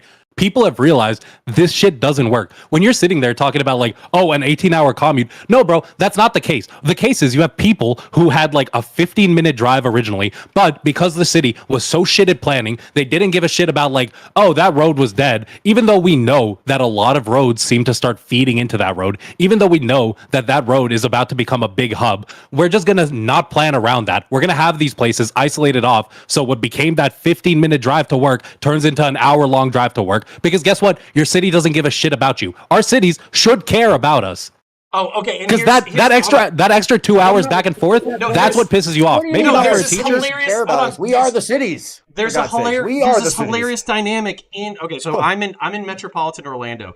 There's this hilarious dynamic in basically like Eastern Orlando where they took all of this farmland that could have been used for like mixed use, could have been used for commercial, could have given people jobs, et cetera, et cetera, et cetera.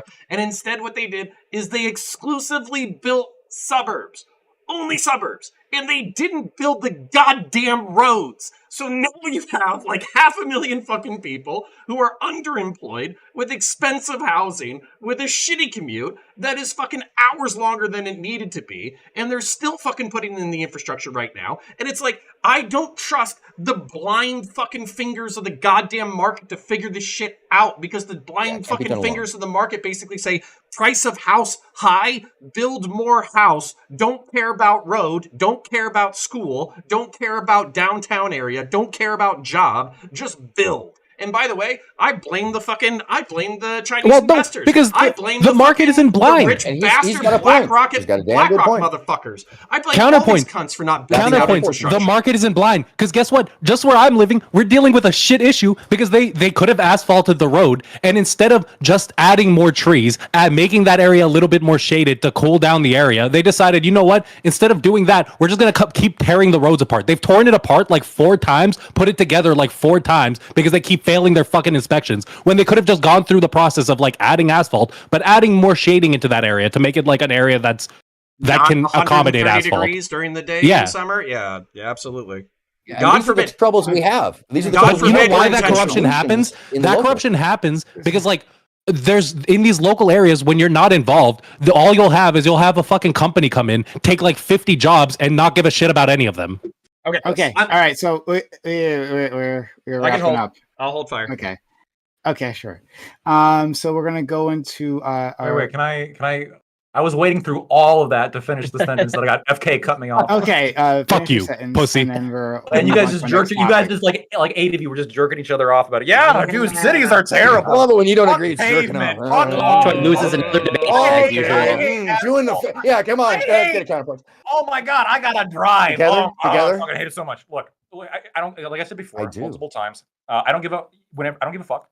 Okay, if you have a Yeah. commute, you have to like make a calculation. Is the commute worth that sort of happiness negation that comes with the You're not addressing anything anybody said. Nobody gives a fuck how you feel about people's thought processing. Everyone here is talking about sophisticated city planning to make things better. And you're being like, yeah, that's bad, with no logic behind it, other than the price stuff, which I agree with you. Price setting is a terrible idea. I'm not talking about public housing 10-3 at all. coming up. I don't think anyone's argued for price setting at all. Do you throughout want this to whole thing. actually address what people are saying? No, this time? I know. I have like 2 paragraphs written down. Or do you but want to hey, just if tell us about how you don't keep- care if about keep- commute? if you keep cutting me off after the first sentence, maybe that's what you'll only believe that I think. Maybe that's the only idea that you think I have, that I just don't give a fuck about people who come. I actually don't, by the way. First of all, the floor is yours, Counselor, thank you. please. This is a market decision, right? Like if bullying on you value the happiness, obviously this is literally what leads to urban housing increases, because a lot of people don't value commutes. They're like, well, fuck, I want to live in the big city because I don't want to drive somewhere else and I want to have access to everything. And so the people who have a lot of spending power will then go into the urban areas because they can afford that. And so the question is, if you have the money, if you have the financial literacy to like, okay, I've calculated the fucking commute cost for me, and I've calculated the build, like the actual cost of living in this area and the value, actually paying for the value that it provides, I think that's perfectly reasonable. What's being proposed here, okay, what's being proposed here is, instead of people making that commute calculation, to artificially put your foot on the lever and change the dynamic to where people who, they don't want to commute, but they also can't afford all the value that's being given to them by that city, well, they still want to live there. They don't want to go somewhere. And so they advocate for things like public housing, right? And so they push for things like public housing when really they can't actually afford to pay for the city. Ultimately, if you can't afford something, you can't buy it. You should have to move. That's perfectly rational, okay? Public housing, and one more thing, because there was a number of things that were said before. Public housing doesn't have actually any effect, or only positive effects on a neighborhood. This is factually not true. We know like the relationship between homeless people are being much more likely to attack people. We've already dealt with that. We've already dealt with that. Oh, okay. Hold on. I Homeless it was people bad. fine, ma'am. He's got- He said so. he still has So a floor. homeless people attack people like crazy, right? And so of course, and also property values decrease whenever you put public housing in an area. Of course, this is going to have that effect, and of course, it's going to have this effect with this proposal that's being put forward by Counterpoints. First of all, second of all, the second point was basically just what I went into, but I want to end with a question for the audience here. I want somebody to explain to me why someone deserves to live within a large city take advantage of all the value that comes with those amenities and low commute time that exists within that exists. Hey, my time. That exists within the city, taking advantage of all those amenities that exist within the city when they can't afford to pay for the value when somebody else could. Why does that person have the right to live in the city, but the other person who can actually afford all the value that comes with the city, why don't they get the right to live in the city? Okay, simple question for you. Do you think most cities need janitors? Probably, yes. Okay, Yeah. do you think that we should pay janitors like a super high wage so that they can afford the cost of living to live in the city that they clean in? The market will dictate their wages. Okay. So the answer is no. Kind of. Okay, so no, you probably don't think the janitor's going to be paid much. We can probably agree on that. Because their job is unskilled and there's a lot of people waiting in line to be a janitor. I agree. It is an unskilled job. Let her But walk it's a you through necessary it. job. Let her walk you through it. Okay, so you agree that we won't pay janitors that much, even if we let full capitalism take over. They're not going to get paid that much. But we need janitors in our city to run. What about construction workers? Do we need construction workers? Wait, if we need janitors, the pay for the janitors will increase until we have sufficient janitors. That's how that works. Kill me now. Same thing with construction workers. Someone. Not answering the question, Lactoid. Yeah, So it's just moving the goalpost around. Hold on. It's not moving the goalposts. This has been my point the whole time. Hold on, stop. If your job is valuable enough, you'll be able to pay to live there. The issue is with unionization and stuff, the idea that wages can just flex and flow with the economic supply and demand doesn't exist anymore. Like really basic economic tenets, for example, of just pure supply and demand, particularly when it comes to wages, doesn't actually bear out a lot of the time because of a number of factors. Unions and policy being one of these, for example, where there's things that can, for example, nonprofit organizations and charities are imposed a wage cap. They cannot pay certain workers more than a certain amount, no matter what, even if they're desperate for a janitor, even if all they need in their entire nonprofit facility is just one goddamn janitor. A charity will be price capped as requirement by the government, by the way, to price cap these things, and the unionization. Is your liberal answer remove the government? Yeah, well, no. Remove the price cap if the government. Do you know why the price cap exists? Wait, do you know why the price cap exists in charities? No, I don't. Okay, the price cap exists because there's a whole bunch of rich people who will create charities that are not real to pay themselves out of services that they're not actually doing. So charities get price capped so that rich people can't basically indirectly pay themselves and other family members for services that are not actually being rendered. Particularly because remember, charities give you tax write-offs. So what they can do is pay into their charity, then pay themselves and write it off, which is why price capping was introduced into charities. Okay, could you audit the janitors then to make sure that their pay is adequate for the work they're doing? You could, but we would need to be able to pay the IRS more to have the number of, you would need to be able to pay the IRS more to be able to have the number of staff required, because I can tell you right now, the number one reason why white collar crime doesn't get pushed in charge is because the IRS does not have the capability to audit basically most people. I'm not saying that they cannot ever audit. They're vastly underfunded. Wait, I want to respond to that. Absent this weird fucking thing with charities, which I think maybe there's way too many government rules on to begin with, I would just probably nix most of them. As with a lot of these kind of regulations. But my question is, in the private sphere, if you're a company and you needed a janitor, if you actually needed a janitor, explain to me why the pay for janitors wouldn't go up until we got a janitor. I want to answer this question because honestly, I feel like you're being obtuse. Better be direct. I don't underestimate your intelligence, but it's because most people don't give a flying fuck if their janitor is a $34,000 a year Nicaraguan immigrant who has to fucking commute 4 hours a goddamn day in order to do the fucking job, and the Nicaraguan immigrant doesn't give a shit because he's coming from fucking Nicaragua, where he was basically threatened with a fucking machete in order to get his head chopped off. Let's be clear, it's more likely like an a good illegal arrangement. That is not. Wait, hold no, on. it's more often an illegal immigrant in this case, I'm a white right? man talking over a white woman. Stop. Thank you. Anyways, so the point being that we know that there are essential services that are required for the functioning of a city, like janitors cleaning up shit and teachers teaching our kids and fucking retail and restaurant employees serving you your fucking $15 an hour or $15 fucking plate of cut up hot dogs with fucking applesauce on croissant fucking shit that the rich people like to fucking eat. Those people should be entitled to a portion of the fucking city that they make function on a daily basis. Yes, you are absolutely That's fucking ridiculous. right. They are entitled to it. Okay, fine. Then you don't give You're not entitled to it. Then you don't give a flying fuck about the quality of life of working class or middle class people in this country. And as a matter of fact, I vote that everybody on this fucking panel find out where Lactoid lives. We all move in right fucking next to him. We build a shitty fucking suburb with shitty fucking shit, like, you know, shitty fucking utilities. Outhouses. We price him out on the fucking market, and then we make him just move. Hey, and I would just move. Hey, wait. And we'll follow you, Lactoid, and we'll follow you. To move. So he's privileged enough to move. Okay.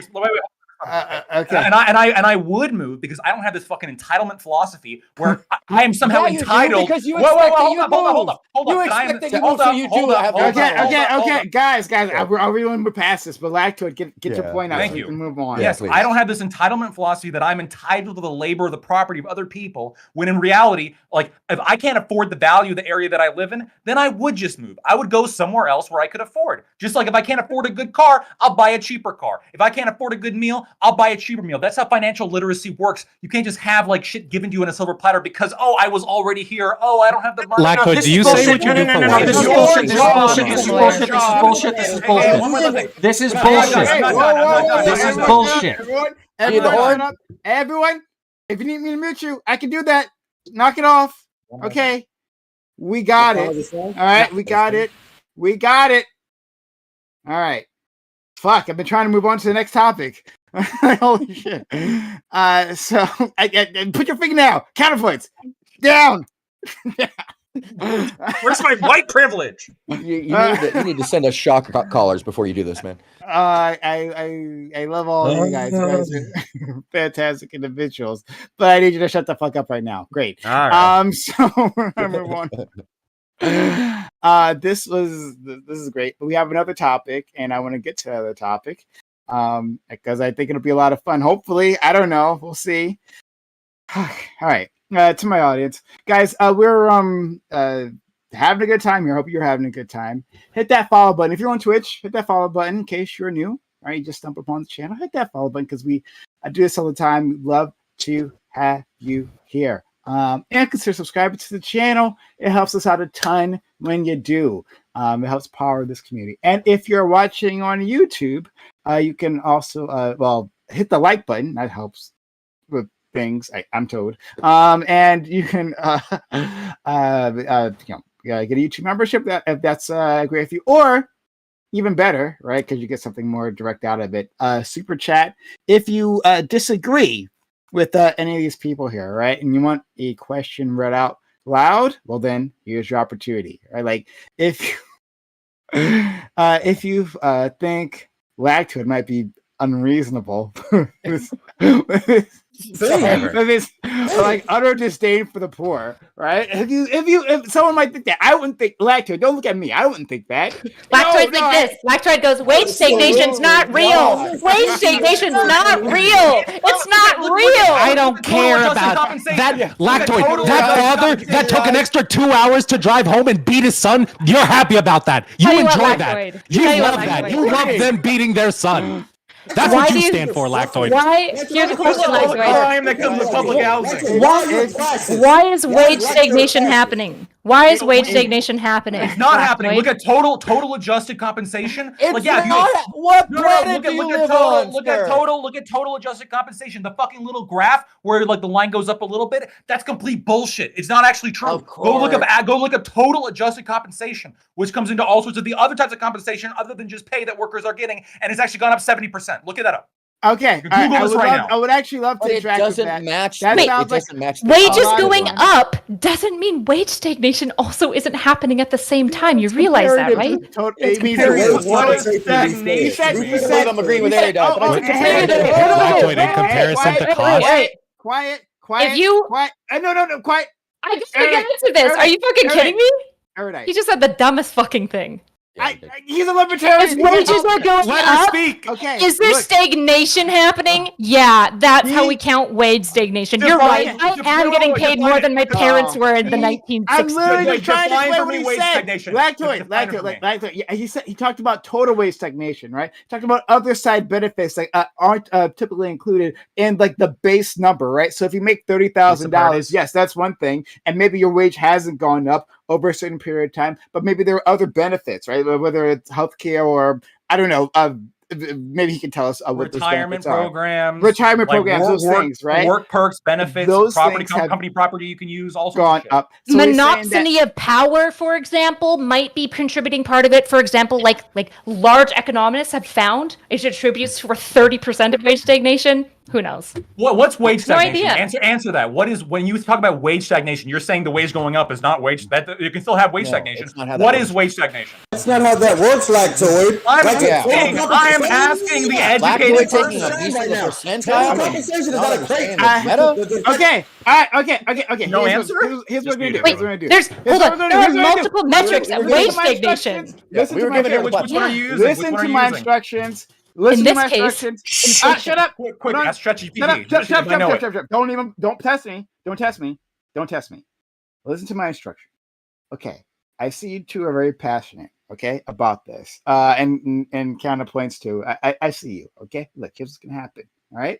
I'm gonna give you 10 extra minutes. I'm gonna give you 10 extra minutes to do this. No, let's do AI. Fuck this. It's fine. No, you want you You don't want to answer. Yeah, after 2 hours of this. Oh, Mute fuck everyone. yeah. Look, I've been trying to end this for the last 20 minutes. And then That's why everyone's Lactoid like, stagnate on some Yeah. bitches. Just to be clear, last time I was on a panel with Lactoid, he unironically believed that if people saw a purple person, they would call the police first. Fucking stupid ass shit. I would. Look, we get it, guys. We get it. We love it. Y'all would. not one of the debate here yet. But we have to move on to the next topic. You would literally do a million other things. You No, would call 911 if I saw somebody purple. that 911 is not the police. You can call an Well, like, ambulance. wait, to be fair to Lactoid, Hold if they on. were, No, are no, they no, just no, like no, no, no. walking and functioning? No, hold on. You guys have Yes. none of the context. We were talking about coupons and how people were calling the police over it. I was there. So do not act like it's just calling 911. That's fucking wrong. You said that if you saw a purple man, it would be so startling to you that you would call the police, and the entire fucking stupid ass panel agreed with you. Yeah, like Thanos. Okay. If I see a fucking purple person, By the I'll way, fucking call the police. Also, I have you more- are dodging the wage stagnation question by bringing I this up. literally Oh answered my- you. no, I you literally did told you. not. Yes, I did. I think said he in the heard it. I don't inflation think he heard it. model. We were all screaming at him. Okay. Hold on. Okay. Interesting. You want to tell me I didn't answer your question? Why did you not answer my react like that? Erudite You didn't is answer the question. interesting I for a did. person who didn't want an additional 10 minutes to talk about this issue to just jump right. It's interesting that you just decided to just jump right in at the soonest possible time. All right, we're moving on. Now you can't. How about Purple that? people. Yeah. Look Okay. here, I'm making content for you, okay? All right. So look, we're gonna go on to our second topic. Oh, God. What happened there? We're gonna go to our second topic. Guys, if you like this channel, if you appreciate what we're trying to do here, consider supporting us by a substitute channel on Twitch and all that good stuff. And again, going on YouTube where you can send a super chat if you want to have a question answered. If you want one of these people to, if you want to put one of them on the hot seat, then that's your opportunity to do so. Any which way, we're moving on for our lives. We're moving on. Okay, all right. So let's start with let's this. Topic 2. Much has been said about ChatGPT and other consumer level AI tools. Excuse me. However, what is less discussed are AI war machines. A U.S. colonel recently claimed that during a simulation, an AI-controlled plane decided to kill its human operator so as to more efficiently complete its mission. This was later retracted. The story. In another simulation, an AI easily beat 5 U.S. pilots in a dogfight. And now, the Chinese military is also claiming to be developing AI pilots that far exceed their human counterparts. do you think there should be any restrictions on the use of AI in war? Should there be a treaty limiting it? Is that even feasible? Or should it be full steam ahead with whatever any nation comes up with? So, there was a story that came out that the colonel who is the head of our AI division in the military, he talks about how this is a simulation, so it's like within a computer space, right? A digital space that they had a simulation where they had an operator, a human operator, giving commands to this plane, and the plane was supposed to destroy these enemy sites, but then the human operator would occasionally tell it not to destroy the sites. And then because of how it was programmed, the plane, the AI controlled simulated plane, decided to destroy the operator because that would allow it to more efficiently get its mission complete. Now, they retracted this story later on, but it's weird because the AI colonel, the colonel in charge of AI, he talked about this story in extreme detail, right? But all of a sudden, this was hypothetical. It didn't actually happen. Okay, interesting. But beyond that, we also have these other stories. And yeah, from years ago, AI was already good enough to beat human pilots, F-16 pilots, in dogfights. The Chinese are, according to them, making huge strides. So can we limit this? Do we want to? Is that a thing that we should do even at all? Or is it even possible? All right, so let's go around. We'll start with our friend, Lactoid. I have no problem with it whatsoever. I think it's awesome. War is a suspension of morality to begin with. So I'm generally against really any rules on any kind of weapons that can be used, right? Bayonets, hollow points are both banned. Napalm in certain circumstances, nerve gas, tear gas, certain bioweapons. It doesn't make sense to me how it's perfectly fine to like blow somebody up with phosphorus. But hey, if you poke them with a bayonet, all of a sudden that's a war crime. Doesn't make any sense. It's inconsistent. AI in this case actually not only is it consistent with my overall point and my overall morality on this, but I think it's actually good in that it could lead to a world in which you have like AI troops fighting each other as opposed to any humans getting involved, and we could save a whole bunch of lives, right? Just robot armies killing each other. So yeah, we should move full speed ahead on this as fast as we can. Okay, all right. Thank you. Let's go to our friend FK. I'm okay with the use of AI. I kind of disagree with that war is a suspension of morality. I feel like war is like a test of ethics. Like you kind of test out what populations feel like is allowed and not allowed.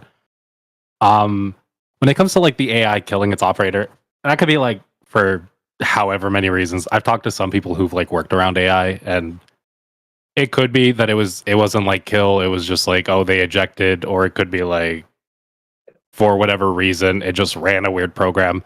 I don't think there's ever going to be a time where we like completely remove the human element, because like I think there's just going to be certain things that humans react to in seemingly better ways than AI might be able to fully. But who knows? We might get better AI in the future that could. That's kind of where I'm at on it. Okay, let's go to our friend Corey. Well, first of all, I will say kudos to you, Prime, for coming up with these uncontroversial, out of left field topics. Totally deserve credit for that. But so on this particular topic, so I'm definitely not an expert on AI, at least not when it comes to AI war machines. I can wax poetic about AI in regards to whatever, biochemistry and protein folding, etc., etc. But when it comes to other aspects of AI, definitely not an expert. And so even though I'm in STEM, and I use certain technologies and I'm at the forefront of certain technologies, I am actually somewhat technology hesitant when it comes to AI. As in I'm still on the fence here in this prompt of like, I can see both the benefits and huge cons. So ultimately, do I think there should be a treaty limiting it? I would probably lean towards yes, but the second prompt, is that even feasible? Probably not, since I think at this point, as far as I can tell, it's a competition, and every country probably wants to ideally develop AI war machines. And pretty much, if let's say the U.S. suspends it, well, then they're not going to let China continue to develop it. And so pretty much, unless you can get every single country on board, which doesn't seem likely, I don't think it's feasible to pretty much limit it. As in, like, even though I'm not in favor of full steam ahead, I think that's just going to be the reality that actually happens. And then whatever, my biggest reason for being hesitant against AI war machines is because it will result in movies like Top Gun Maverick not being made. I'll leave it there for now. Thank you. Next, our friend Counterpoints. Yeah, so General von Clausewitz said that war is diplomacy by other means, and also morality is the study of good and evil. Just believing that, it's the suspension of morality, I think that's fundamentally incorrect. There are better and worse ways to conduct war. There are better and worse ways to conduct yourself as a nation. These do have material impacts that basically affect generations to come. And when you're talking about killing people, this is some of the most important decision making that you can do. So I am okay. As a matter of fact, I think it's 100% logical, particularly when it comes to things that involve G forces, gravitational forces, or pressure forces like submarines. I think it's 100% genius to come up with robots that can basically go where humans can't in order to do things that humans can't. That is probably the next frontier of warfare for developed countries. But I do think that the decision to take human life ultimately should be accountable to a human being. And I also think that when it comes to nuclear weapons, I have no problems with AI being used to war game nuclear responses and all that kind of stuff. But I still think that when it comes to actually launching a warhead responsible for the deaths of, hundreds of thousands or thousands of lives, potentially millions, I think that should all boil down to a moral calculation by a human actor. And I'll leave it there for now. Thank you. All right. Sounds like Skynet bigotry to me, but let's move on to our friend Erudite. Do I think there's any restrictions of the use in AI in war? Hard to say. The issue is I think when we talk about AI, we treat it as this one thing, but what we're really asking here is it moral for AI, and can AIs do moral quandaries? Can it engage in this? Because I suspect that AI drones and all these bots are going to, in many ways, decrease the amount of casualties that might need to occur in certain smaller scuffles and wars. You're going to have. Connor said it better. I'm not going to repeat what Connor said. I would agree with what Connor said about the benefits of AI, and also, I would agree with everyone else. It is going to continue, regardless of how we feel about it. The morality question, I think, is complex because it requires. An AI, there's so many different thinking models that exist and will continue to exist, that saying do we trust AI to make moral decisions? It's well, which AI? Which system? ChatGPT 4? No, I don't really trust it to decide who we should kill, right? But what about a tree of thought AI system? What about the fourth evolution of the tree of thought? I don't know. And so I think it's really hard to weigh in super hard on a burgeoning field that I admittedly know very little about. So, yeah. Adarias? Well, it's kind of weird to me that we're talking about the inevitability of AI in our military warfare, which, number one, I did serve the United States Army, and number two, we have nuclear fucking weapons. So something that can wipe out an entire population within the matter of minutes. It was not, if that wasn't the bar, why should AI be the bar? That's what I'm gonna leave off at. Well, to Darius, actually, the reason there's a bar there at all is from the 80s.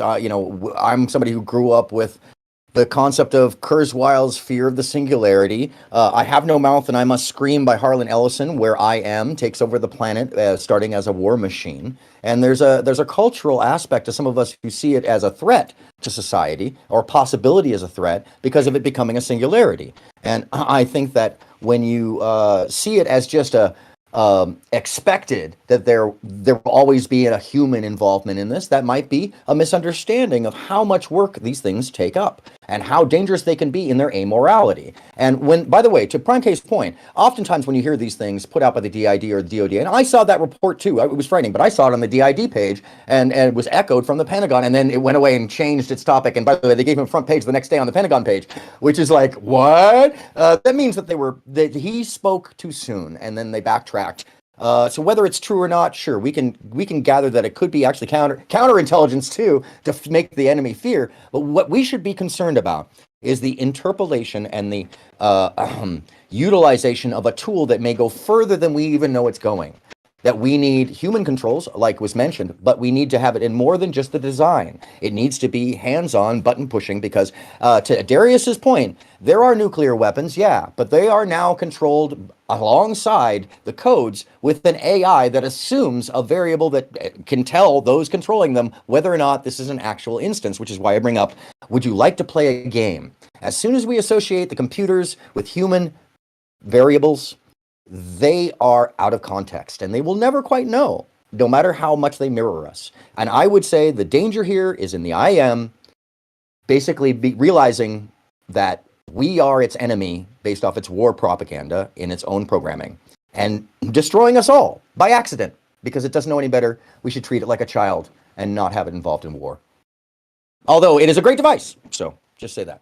It has its potential uses, but not in war. Okay, over to the panel. I want to ask Connor or Counterpoints a question. Because you're probably, I would assume, or maybe Darius as well is qualified because you mentioned that you served as well. But so whatever, to anyone who has served and is in the best position to answer it, I guess. So one of the concerns that I have, and that might be totally unfounded, it's like, so I think many people in the United States are probably assuming, it's probably a fair assumption that, the US will be the first to come up with these AI war machines, whatever they happen to be. But what if you're like not the first? As in like it happens to be like China, and sort of it's a lactoid scenario of like, yeah, there's the ultimate good maybe of like whatever, when countries go to war, is just like machines fighting machines. But what if it's machine against human? And it just so happens that China has the machines.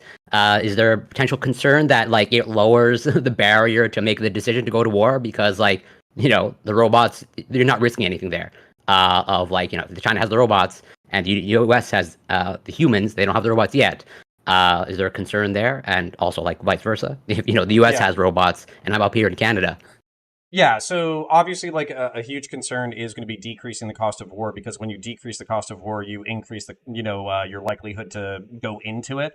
So obviously, like I think we should be doing all sorts of crazy shit. I think we should be getting the Boston Dynamics robots up and running so they can do parkour jujitsu while doing headshots at 30 miles an hour.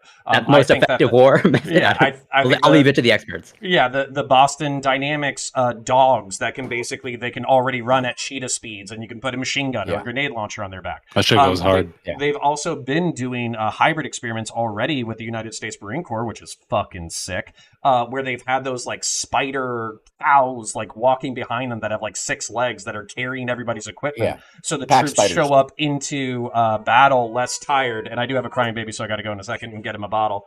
But basically, they also have a tank tread, basically like tank machine that's designed to follow them, but it has an M250 cal machine gun mounted onto it that you can then turn into a defensive position, and it drives itself by tracking where the squad is. So I have no problems with the United States military researching how to be at the forefront of technology. My fear is basically taking the leash off completely and then basically doing some like Nazi shit, because you want to beat the Nazis to the Nazi shit. That's my main concern. I'm gonna go grab a bottle. I'll be right back.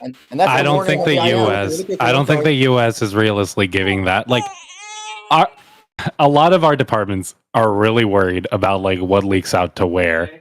I find it really hard to imagine that they would just give like this AI carte blanche on like our nuclear codes or carte blanche on like launching missiles. Again, it makes sense for what they're testing it for, right? When it comes to like these fighter jets getting into these dogfights, can it do these complex maneuvers? It's probably also testing itself on like different missiles when it actually comes to like maneuvering in the air. But I feel like people have this idea that like if somebody puts in the USB and like this AI covers the US military and like everything just gets like run by this one mindset. So just average. The issue here is not. I was going to say a second. Adarius was trying to get in, and then we'll go to you, Aaron. No problem. Yeah, I should say something really quick. Like I said before, we have nuclear weapons, so I'm not entirely sure as to why AI has been the bar. From my own personal experiences, the United States Army has been using AI for the past like 15 to 20 years, and no one has given a fuck. Long time.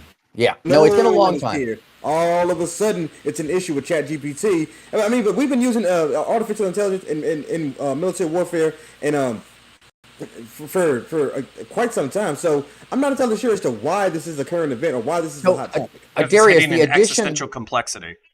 Yeah, it is actually, and that's a great point. We're now integrating it into the tools as opposed to just using it as a mathematical process for strategy. We're going We've been doing beyond that for quite some wargaming. time too. We've been doing that for a while. Yeah, but the actual on the ground usage, like it was described, of the mobile air defense unit, that is really a frightening unit when you think about it. It is it's the Terminator without a body. It's just on treads. So it's something to be concerned of. Is if a singularity, as Kurzweil predicted and hypothesized, was to happen by accident, and it mirrors anything like what Harlan Ellison describes, it would happen without us knowing it, and it would happen in a flash. And we need to be considerate of these things to have basically some kind of security break, some kind of lever that we can pull, some kind of break air gap within it all.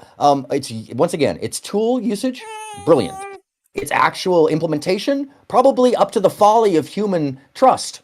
And that's where I have an issue with it being now utilized for an associative to the firing codes, from my understanding, because now it's doing the strategy up to date to the moment. And whether or not that's just fulfilling information to the person pulling the trigger and utilizing the codes based off of the direction, we can't really know that. So, but I would say that it being involved, it's dangerous to us all in one way or another, because humans trust it too much right now. Well, and Adarias, I just want to do this while the baby's eating real quick, and I'll mute myself again, I promise. But basically, like, the fear is if you have a computer program that programs itself to kill and then designates its own, like, controller as a target, and then it takes itself out, then what happens is you no longer have a break on it killing people. So it would just keep killing. Really quick, I get it. No, I get it. And I was just Googling this, and apparently an AI drone allegedly killed one of its officers. So No, it wasn't a hypothetical. It wasn't real. It wasn't real. Game. Yeah, it was in a strategy. It selected to kill its officer. I just think, like, if the database is sufficient enough, I don't see what the problem is with AI being used for whatever they need to use it for. Well, I think that for strategy, it's very helpful. The math, the ability to figure out future movements. Look, just the other night, my colleague and I used a jailbreak to ask a very complex wargaming question of ChatGPT-4, just because we heard that we could. There's other platforms for that, by the way, but your audience doesn't need to know that. But what they are. But the fact is that there was a jailbreak for a couple of days that you could ask ChatGPT wargaming questions, and it gave a very logistic response that one might get from, somebody at the Pentagon in policy. It was very well. ChatGPT 4 is totally different than something like a TOT model, right? It is. And so, my point, I'm sorry, just to land the plane real quickly, is that if I have access to that through a jailbreak, then the government is 10 to 15 to 20 years way ahead of us, and their computation systems are way more involved, and I would say more dangerous, because they're also tendrils. It's not more dangerous, it's more reliant. Go ahead. Erudite wants to jump in, true. and then okay. Yeah, I guess I feel like when it comes to like the spooky response to AI, I feel like everyone's like really jumping the gun. Where it's like, I feel like so much is not known. For example, like, can you jailbreak AIs? Well, like ChatGPT 4 you can, but that's why, like, for example, we're probably not implementing ChatGPT 4 or like AIs to like high level like assassination plots against Putin right now. That's probably a good thing. But that doesn't mean, for example, that like, if we get a system to the point where like, what if it becomes an AGI, for example, it might in and of itself be able to prevent jailbreaks. It might be able to solve all these questions, and it might not, right? The issue is that all I have to say is it might and it might not. And so I think being like super spooked and nervous about AI is probably a good idea, but I'm also biased. I want our AI overlords to take over. We can all return to Monkey and we'll all just be so happy. That's my predilection towards AI. I will send you the Harlan Ellison book, and you'll never want that ever again. It's also a video game, by the way. Let's go to Lactoid FK. I want to quickly explain what I meant when I said that wars is suspension of morality. On the micro level, or on the micro level, I still believe it is, right? You're blowing people up. You're blowing people who haven't done anything up, right? You're blowing people up who, through no fault of their own, were forced into a position where they have to shoot at you with a gun. On the macro level, I agree. There is like elements of morality now. We could like to decide whether or not to engage in this. Is this acceptable? What's the overall end goal, right? But in the micro level, you're dealing with individuals, and blowing up any individual really is not like a good thing to do. And I think in order to do it, people suspend this sort of concept of right and wrong. Because when you think about it, a lot of it, and one of the main reasons for PTSD is because a lot of people internally recognize that there is something wrong about it. I want to, Corey, as well. You talked about how, what if it's robot versus human? That was a point that I made about what if you have robots fighting robots, which is the dream. But if you have robots fighting humans, the human's going to be at a dramatic disadvantage. What if China has the robots and we have the humans? That question just made me realize that really at this point, this is just a question of like, it's always bad when China gets any kind of military technology that's ahead of our own, right? Because they're more capable now of killing us than we are them. And we really don't have a choice in advancing our own AI technology with this, because if the Chinese beat us on this, then they're going to have robot AIs and we're not.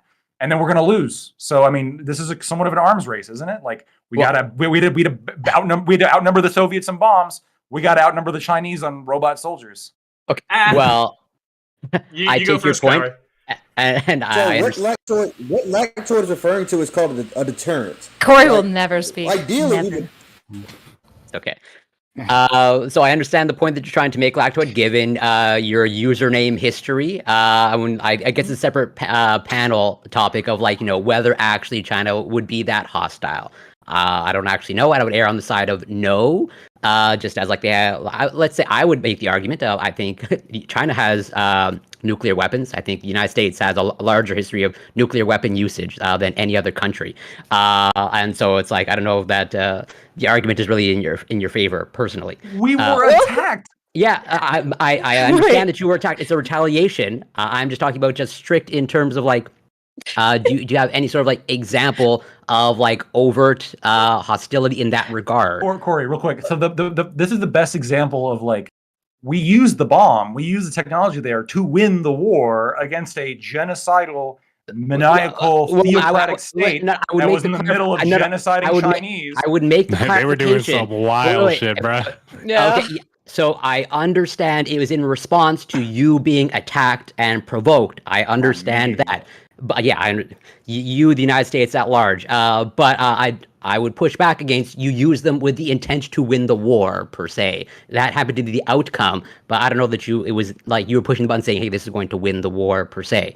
But that was the intent. Aren't almost all strategic decisions like not like individually, but at the end of the day, all sides are trying to end the war, more or less. So when they dropped the nukes, I'm sure they were aware that it might not, but I'm sure they were like, God, wasn't literally why they dropped two. They were like, hey, Japan, fucking stop. And they dropped one. Japan's like, we're going to keep killing Chinese people. And we're like, we're going to drop another fucking one. And then we dropped another one, and then it stopped. Wasn't Japan also about to send the fucking bubonic plague to California? Weren't they about to try to like plague up the Californians? And also, This history isn't as clear as people are making it sound. I was about to say, could I be the Japanese apologist real quick and also make a point about development of weapons technology?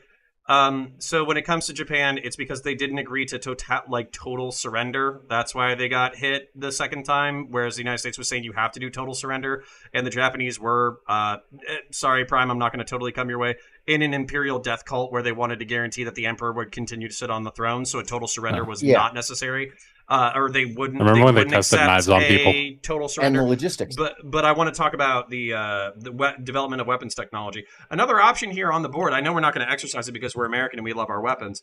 But another option on the board is you can just do deterrence or counter technology. So for instance, like we have like $1 billion nuclear subs and nukes that do XYZ and aircraft carriers and all that kind of shit. And China, instead of developing like aircraft carriers and nuke submarines on par with us, they just have like shit like a ground to ship missiles that give them like 1,000-mile cone around their territory. So there's probably cheap counters to AI, like AI robot soldiers like EMPs and all that kind of shit. So you could figure out the cheap counters. That being said, I basically expect America to lead the front on AI-driven robot soldiers and dog soldiers and support staff and machine gun emplacements. I expect us to be on the front of this. You ever played Wolfenstein and they have those big metal dogs? So okay. So you guys. So Aaron, I brought up like when we're talking about AI, we're talking about morality. But I don't think that necessarily has to be the case. I think you could just talk about lethality. That like you can create a weapon so dangerous that like it's the fact that it's lethal, it's too effective, or can't be trusted to Hold be on. used effectively.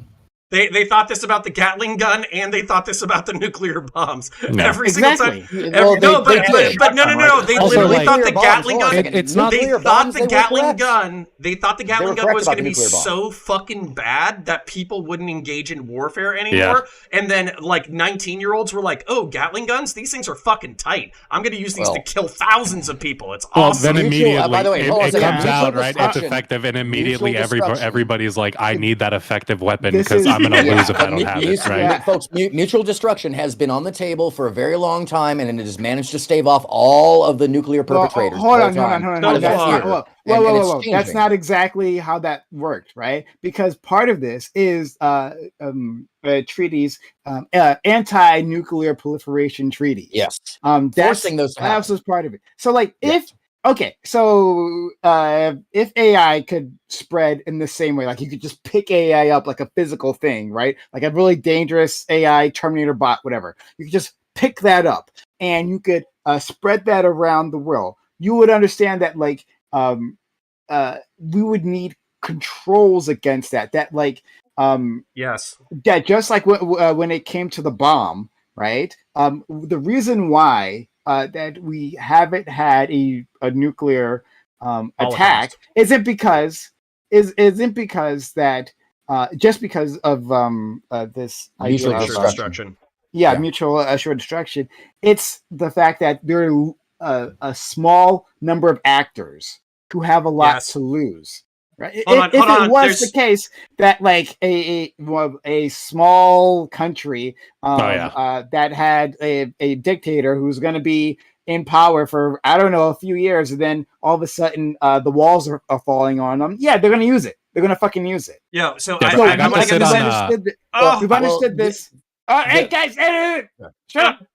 It's We've tough, right, understood Brian? this. We've understood that anti-nuclear proliferation was part of it, and we successfully did that. So I don't see why there's such a big difference here when we're talking about AI. That Okay. We could, as a society, a human society, come together and say, like, okay, these are restrictions. If we find out that you are violating these restrictions and doing X, Y, or Z with AI developed weapons, there are going to be consequences for you, right? We're going to put the same level of pressure that we put on other countries before. Okay, All right, done. quick history anecdote before I let everybody else in. Okay, in the 60s, you can look this up, there was a Russian nuke sub that got authenticated orders in order to nuke the U.S. Yes. mainland. And the only reason why it didn't happen was because that guy surfaced and basically was like, what? So that's why I'm saying if it seems like I'm a little anti-AI, you just need that human control. Because The like air an AI bot would be like, yes, sir, 07, send those fucking nukes. It wouldn't give two shits about millions of people dying, whereas a human being might actually second guess a bad Yeah, order. Which sounds like an enforceable restriction. Let's Well- go to FK and then Croy and Erudite. I got to sit on the GA1 committee for the National Model UN competition, which was really fun, and we actually got to talk about this. Yeah, one of the biggest reasons that no nation wants a small nation to get nuclear weapons or get any access to like the ability to create biological chemical weapons isn't really because we're afraid of those nations doing something. It's because those nations themselves aren't stable. If anybody else gets in a position of power, if any like third party group gets in a position of power or gets access to those weapons or the capability of developing those weapons, that's like that's a incredible threat, right? Even if it's just a dirty bomb, that shit fucks up like areas, right? The reality is, like, when it comes to AI, I just don't think other nations are going to have the capability to develop it either. I think it was brought up earlier, I forgot by who, that like probably one of the best things you can do to avoid these like bigger wars is to like make the cost of war so high that these smaller nations can't get involved in them. And then one last thing, when it comes to like, I don't think we've ever like gotten rid of our morality in war. I think what happens is you just decide that like something matters more. Because even during times of like really horrible wars, you still see like traces of human morality, right? Even during the like rape of Nanking, you still saw like stories where it was like troops would treat some of these people with humanity, even with like the horrible stuff that was happening after that treatment, right? I think people just kind of delude themselves into believing that like one thing is more important, but like you still, you don't get rid of this sense of good or bad. Corey. Well, I guess a couple of points given what you just shared, Prime. So as I sort of mentioned, I guess I tried to mention in my opening statement of like, I'm not against as in like I lean towards like limiting and as you say, sort of using the words of like anti-proliferation. And again, I'm not an expert on the development of AI, and I'm definitely not an expert on the development of nuclear weapons, but I have maybe some understanding. From what I understand, or let's say speculate, I think the barrier to entry in developing AI is lower than nuclear weapons, as in the materials needed to develop nuclear weapons, I think is much greater than the materials needed to develop AI, but I could be wrong about that. But what I want to address sort of the point that I was trying to make with Lactoid earlier, or like finish it, of like, so yeah, in the scenario that you outlined or that I outlined of like, let's say China gets whatever, the AI war machines first. Do you think China would commit an act of war as a result of that?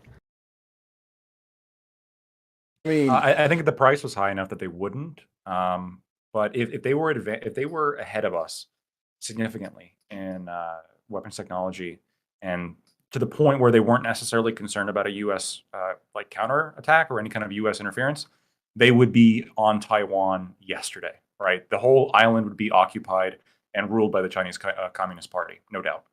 Yeah, and actually, if I can back up Lactoid real quick, it wouldn't necessarily be the concern of like whether or not they would attack the United States specifically. It would be about the shift to hegemony, where basically they would be the one power that had this like incredible technology, and as a result, especially like people who are allied with us in Asia right now, they'd be like, "Oh, the United States can't back us up. We need to ally with China before they fucking kick our asses." So I think that would be more the concern.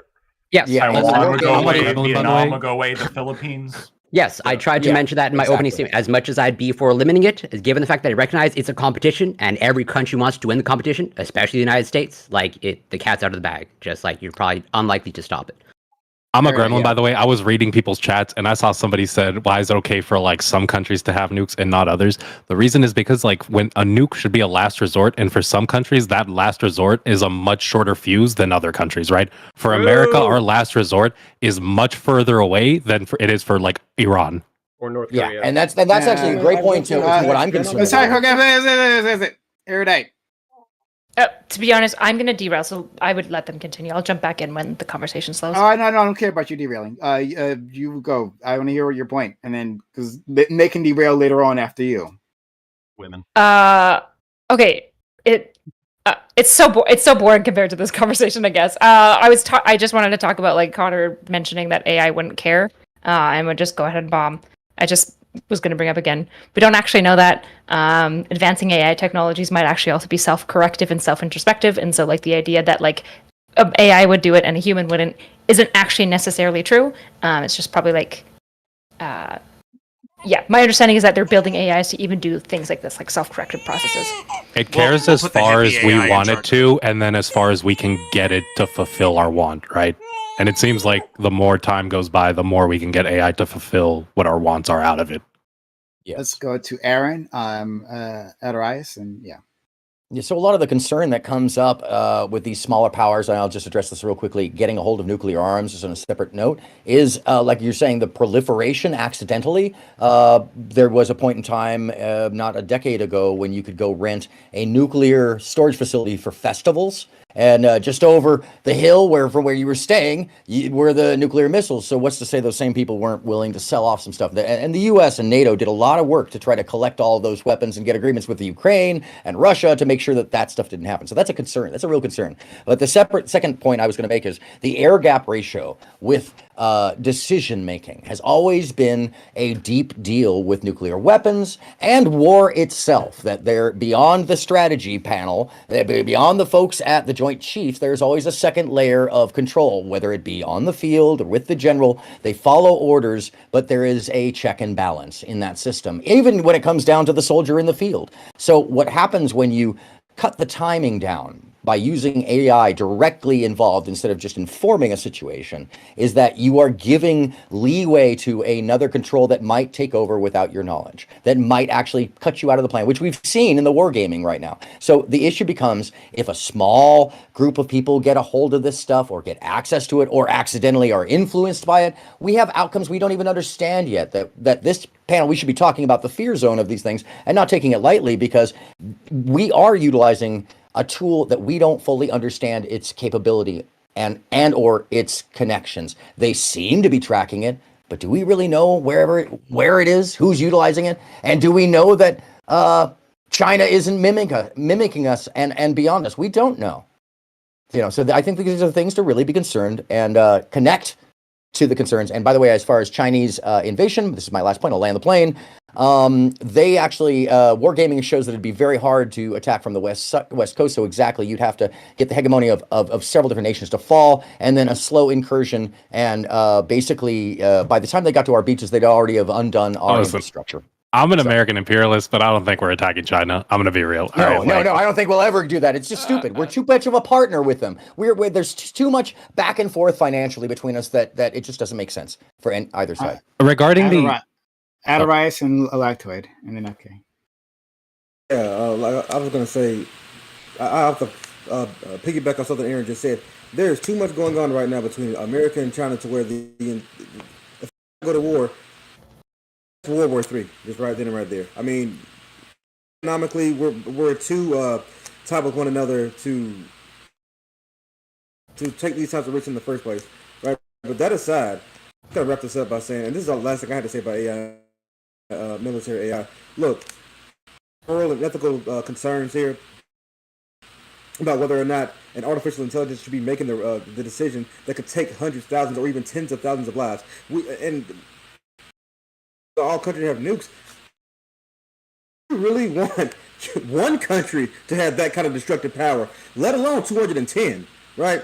Like we have a planet that we need to be trying to take care of and to make sure that we don't destroy through political strife, man. So these aren't simple conversations, and I understand that I personally don't have all the answers, but I can assure you, none of you do. None of us do. We may never have the answers.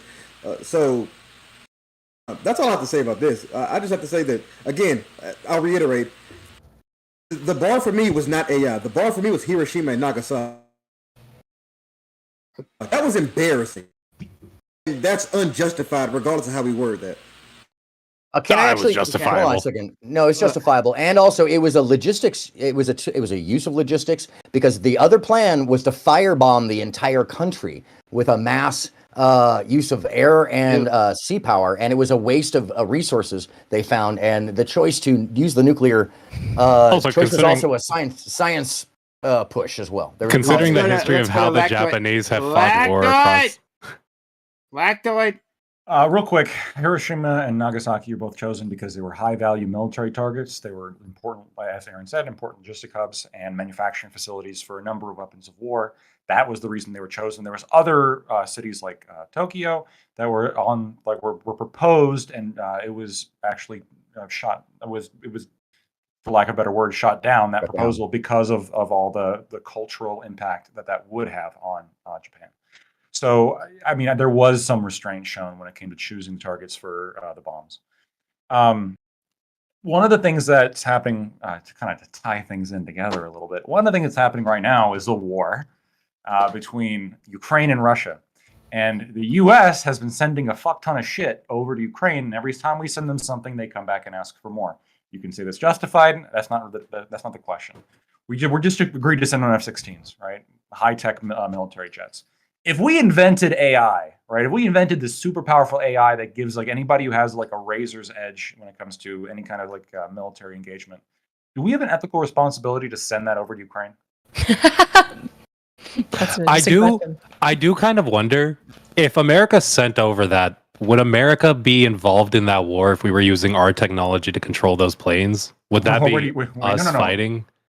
No, but would that be more of us fighting rather than the Ukrainians fighting? Because that's what I was thinking about. That's what I was thinking about when this was proposed, right? What if one of these planes goes somewhat rogue, that's not just an accident, right? That nation is responsible for that plane and whatever it causes. Yeah, no, I don't think we have an ethical responsibility in order to share that level of technology with everybody. Like if we were fighting a proxy war geopolitically and we had the ability to end the war with nukes, do we have a responsibility to use the nukes? And the answer is no. Despite MacArthur in Korea, he literally wanted to nuke China with like 6 tactical nukes in order to end the war. Yes. That would have been. Thank you for bringing that up. That would have been fucking wild. So no, I don't think we have an ethical responsibility. I think while horrible, liberalism teaches us to value the individual. So whenever an individual is murdered, killed, raped, robbed, destroyed, we view that as like a cardinal sin in our moral system. But the truth is we also have a responsibility to like global stability, where on one hand, we would have won the Korean War had we dropped 6 tactical nukes on China, but we also probably would have obliterated a few million Chinese people. And I think that if we'd killed like, I don't know, 2 to 3 million Chinese people in like nuclear hellfire, I don't know if we would really have that much more of like a moral claim higher than the Nazis. But these don't.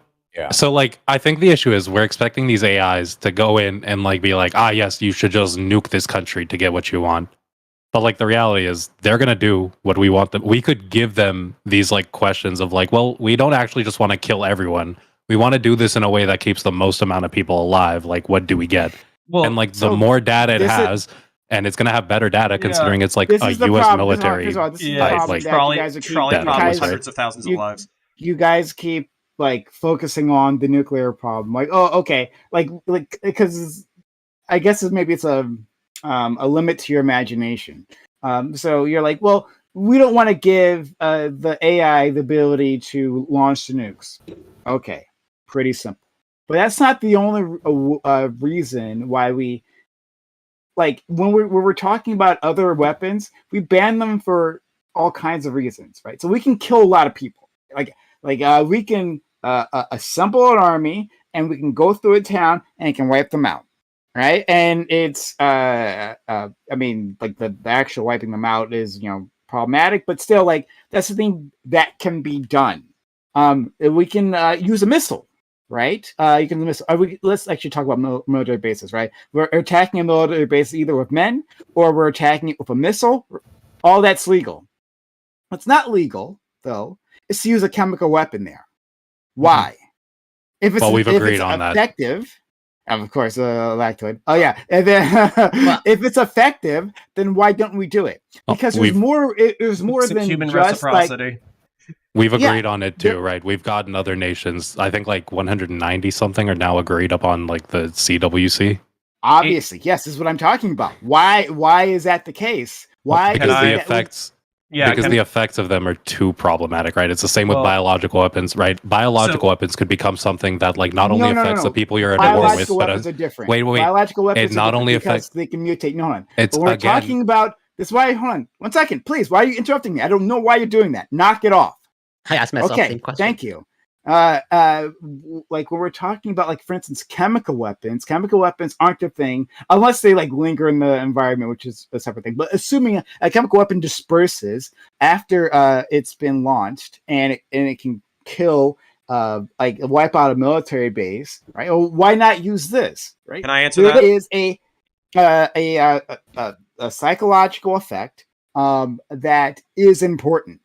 Yeah. If we had, for instance, a swarm of like tiny drones, right? Maybe like bees, right? Like killer robot bees, and they attack that base, right? And you saw the we had visual documentation of this, and you saw how those soldiers die. Like that would have an effect on the populace, the populace that owned that military base, and the populace that launched it. And I think that would be a reason to have restriction. Hey, whatever this is, these swarm AIs, those things aren't allowed. So that's why I'm saying I'm trying to like move. Yeah, like we can move past nukes. Yeah. Well, it's about Yeah. it's always about like controlling collateral damage. I think the issue with the chemical stuff, for example, is that it's so I know that you're like maybe in a theoretical we can make a chemical that doesn't have, but my understanding is, especially Corey could probably back me up on environment, when it comes to like chemicals that are strong enough that like kills mass groups of people, these things like tend to linger in the environment and like probably get into the water table and like are probably broadly not Affect super good for animals the in the environment. area. But it's not just collateral damage. Sorry for interrupting, but If but I the could thing just is- finish my thought, I'm Sure. sure that there's more than collateral damage. So feel free to add on afterwards. What I would say, what's separate with the bees, is that there isn't this like the killer AI bees, is that the killer AI bees aren't going to be having this collateral damage like a bio warfare or a chemical weapon. Okay, I have to address this. So this is so horrific. So like, imagine like a swarm of a swarm of bees like crawling up your fucking dick hole in order to kill you Oh. and shit. Like obviously you can win the war. If I'm fighting an enemy that has robot bees that'll crawl up my dick hole in order to rip out my guts, I'm quitting the next day. Like I don't care about morality. I don't care about genocide or ethnocide. I'm quitting the time there's dick bees. All right. But Dick bees. but moving past the dick bees, part of the reason I'm sure that collateral damage is definitely part of the motivation for why we like regulate certain stuff out of warfare. However, another thing is the effects on the troops and whether or not it's quote unquote humane. Now, getting shot still fucking sucks. Nobody's going to deny that shit. But when it comes to like sarin gas or VX or anthrax or any of that kind of shit, you basically have prolonged human suffering for days upon days upon days upon days. And then if you want to wonder whether or not there is actually a moral difference to getting shot with a shotgun blast versus fucking dying of anthrax over the course of a week, all you have to do is ask the people who actually medically take care of people who are shot with shotgun blasts or who fucking die of anthrax slow. Like, there is a huge qualitative difference that is part of the human calculation, which is why we can't forget morality. Right, but I guess but my question would be, why would we assume that AI weaponry would be like amassing this like large amount of inhumane treatment when It's versus actually- something else? Well, so basically, I wanted to answer that question too. It's because the calculation might be weirder than you think. So we're trying to get non-human thinking. So you could come up with parameters like, we want to reduce civilian casualties as much as possible. And, you know, we want the death to be humane, but blah, blah, blah, blah, blah, blah. But then, like, the AI solution to that problem could be like, oh yeah, we're going to create a nanite swarm that goes into people's, like, if they're wearing uniforms, it flies into their fucking nose and then causes like embolisms or fucking strokes or some shit. And like, if you have like a nanite swarm that is attacking people from the inside of the Sorry, go ahead. I'm just going to pause you. Why wouldn't the AI just take into account this cost as well, which is like the human morale? Like, why wouldn't you just train the AI to consider that? And it'll be like, well, we're going to probably avoid the dick bees and maybe go for more like a single gun that I shoots can somebody in the answer head. Because lactose It doesn't know the difference. because it's one, when it's starting out, it doesn't know the difference, so you wouldn't just want to pull it out of the lab and send it into the world. And then Nobody's two, saying that. Well, okay, Also, but then two, we haven't taken into account that there are probably people who will have access to AI who are like Lactoid, who fucking love dick bees. They love nanite embolisms. They think it's the fastest way to end a war. Like, Okay, hold on. as long you as guys the are war's talking Hold going on, about- faster, hold then on. it's Would better. you guys all agree? Would you guys all agree that it's really bad to get your own soldiers' morale down by imposing mass amounts of human suffering on the people you're in conflict with? Would we agree No, that that's bad no. for If I was U.S.? on the team with Yeah, dick bees, probably. I would have the highest morale on the Yeah, planet. no, unfortunately, our group so, Well, like, war- wait, if we have that type of technology that can like, Dick bees. if we have the type of technology that can swarm around these people, wipe out these people like a fucking swarm of these nanite swarms, we couldn't just use it. Like, you guys are making it seem like our goal is always the most inhumane thing possible. Because again, we're dictating what these things do. We're like deciding that like there's a certain like parameter Is a We're calculation. not that we've always set up towards dictating, these I don't things, think. right? But that's the thing. No, but we there's do. the dictating, right? We're dictating what it is. So the U.S. government dictates that we're going to with this AI swarm, we're going to do it in such a way that causes the least amount of psychological damage. Okay, fair enough. But if we don't have those restrictions, then someone else is not going to, right? They're going to go straight to the dick bees. Dick bees. Look, but this That's is going in the this is what title. the thing why I brought up chemical weapons. And Erudite, I hear your point about like, you know, the collateral in terms of the environment, but that's what I counted for that. Even if we had a weapon, and I'm not a chemical weapon expert, all right, I'm out there, but if we could develop a weapon that we could launch, and it didn't have that environmental collateral. Like it dispersed, like you launched it, it dispersed over a large area, it killed, and then it dissipated, right? Like it oxidizes and it's gone. It's no longer a problem for anyone. If we did that, but it looked like sarin gas, right? It looked like chlorine gas in terms of its effects. And you're showing people this, then there's a psychological effect here. On who specifically? But no, on lots of people. On the populace. I know. I just want to get specific here because I'm trying to understand your position. So when you're saying it's having a psychological impact, what specifically are you weighing as evidence against the special chemical bond, which is the proxy for the AI? I'm sorry, I understand that. You said psychological harm. What psychological harm are you concerned about it having? Is it on the people that is being hurt by the chemical warfare, or the opposing force, or both? That effect. All sides. On all sides. Okay. I said that previously. And which effect are you worried about? The effect of Neurological. no, the fact that it's inhumane, that it's horrifying, that like, are we, if you're the country that's launching it, are we actually the good guy? Like that can turn a population, just like when we dropped napalm and we saw the girl like running out of the forest. I am understanding you. So then my response immediately is, we would just teach AIs to take that in consideration, because AIs, if they want to win a war for us, probably don't want to cause mass riots and insurrection in the streets, because the treatment of them, they keep cutting off dicks everywhere and making sure that the enemy force is maximally suffering before they die, right? That's probably not going to help the country win the war. We don't have the evaluative system. No. Okay. So one, we're focused too much on nation states at this point. But even then, even if you want to focus on nation states, not all nation states are going to act the same. And this is why I'm talking about restrictions in the first place. Because there's going to be someone who makes a decision that we're not going to do that. That, for instance, it matters less what their population thinks because of the dictatorship. In America, it matters more, right? Within a democracy, within Western nations, it matters more. But in other nations, it might not. So their calculations are different, which is why we need to get them. Piggyback. I want to piggyback on this because there's an important point here.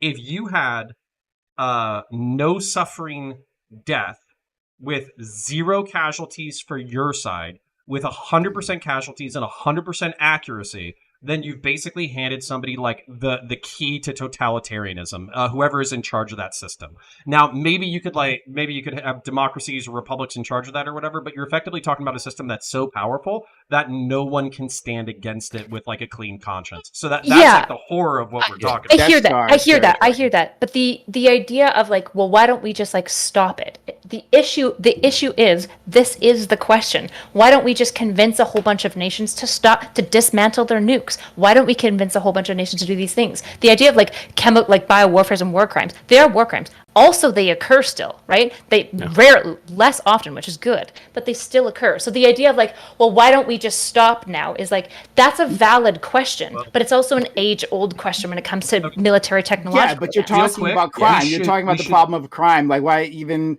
like have laws in the first place if crime is going to happen? Yes, people are going to break rules, but those treaties have made it so we should ban dick bees in the and then case have of harsh consequences for people who use them. So the issue is, in the case of like a country with crime, the reason why you can actually use like to tell people that they can't use these things is you have fiat to enforce it. There is no global fiat, like really. There's kind of with the hegemony, but there isn't a true global fiat where you can just get everyone to be like, okay, there's a top boss that we're all accountable to, and if I do things like release dick bees, I'm in trouble. Nuclear anti-proliferation has worked. But nuclear anti-proliferation, the ban on chemical and biological weapons has worked. You're correct. Relatively it happens sometimes. But it doesn't happens in Syria. But like these things have worked. So I'm saying it can work within AI. So hold on, I got to go to Lactoid. He's been waiting so long, and Corey.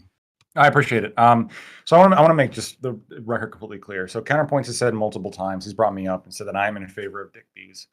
I want to be very clear. I am indeed in favor of dick bees. I think this is a great idea.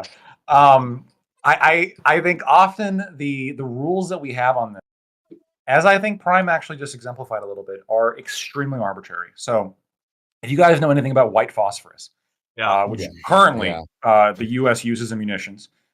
This is Fucking one of the dangerous. most. This is one of the most horrific weapons you could possibly think of. Yeah. It is a floating white fog of death that melts your skin on your body. People who have who've lived through it have described it as one of the most painful and like agonizing experiences that they've ever had in their life. It's a fire that doesn't go out easily. It's very similar to napalm. If you could imagine napalm being a floating fog going over you. Water makes it worse. Don't let it get on your Yes. skin. That makes it worse. It's Yeah. it's an absolutely wild weapon. That is not a banned, but Yeah. tear gas is, right. Tear gas, a non-lethal agent that we use to control riots, we can't use in war. Now imagine how useful tear gas would have been when we're flushing out Taliban caves in Afghanistan, or when we're flushing out the Al Qaeda. Right, throw some tear gas in there. They have to run out. Right, instead of hiding in their holes and then coming out to shoot American soldiers when they're able to. And tear gas, relatively non-lethal. I mean, obviously in an enclosed space where there's not a lot of oxygen, it could have proved to be lethal. But we're blowing up. We're aiming to blow up the insurgents when they come out of the holes anyway. Where I don't understand why. Like again, it just seems to me that it's a weird handicap that seems to be more rooted on this sort of kind of psychological fear that humans have of we don't want to see like gas. There's biological agents like scare people a lot more than physical agents, right? People are a lot more afraid of disease than they are other things that are much more likely to kill them, like car It's accidents. not about fear. It's not a fear thing. A huge not- part no. of it is a huge. It's not a fear thing. The Not from the reason we don't. strategy side. No, not from the these. strategy side at all. I was trying to say it earlier, and I got yelled at. The reason these countries don't have it for biological and chemical is because at the end of the day, to develop these weapons, you have two goals, right? One, you're making this weapon as deadly, and it's not really deadly. You kind of want to make it Tear as gas. much suffering as possible so that it like takes out as many people as possible, where people are debilitating, yeah. dying, but they're dying slowly, right, and debilitating And the army. fear. And two, to develop these weapons, you need a lot of tech and you need a lot of test subjects and No. dangerous equipment that you kind of Yes. don't, like other nations don't want just being transported around, right? When you're developing biological weapons, that's like really dangerous because if something happens, Yes. you have a whole region just fucked, Okay. and then you have the risk of that spreading somewhere else. When you're Okay. developing chemical weapons, there's a lot of chemicals that are transferring around that these bigger nations don't want just like willy-nilly going everywhere, right? Yeah, There's on this the after threat to like elections. Why we have environments. bullets. Tear There's gas threat to versus environments white when you're testing these things. The white phosphorus that was used by the U.S. was it like the U.S. has, I'm pretty sure, used it in the past, but like I think the one case it was used as like an illumination thing, and I think they hit some bunkers. Wait, they hit some bunkers, and in another case, they were using it against people. Shot it at insurgents. Yes, they were using it against people, but again, these aren't like, we're not talking about that. We're talking about chemical and biological weapons being developed by these smaller nations, which adds so much more risk. We're not talking about just the use of white Okay, phosphorus. so hold on, Lacto. That's He just actually the he did say proliferation. some things that are really important that I just want to break down real quick because I don't think you'll disagree with them. So and you are right. Like I'll just tell you that you're right. Like we used illumination as an excuse. We used concealment as an excuse to launch white phosphorus at fucking people. Now, to be fair, this was during the Second Battle of Fallujah, in which we gave them 6 months of warning saying, hey, everybody who's a civilian, get out of the city. If you're not a civilian and we come in, we're going to fucking kill you.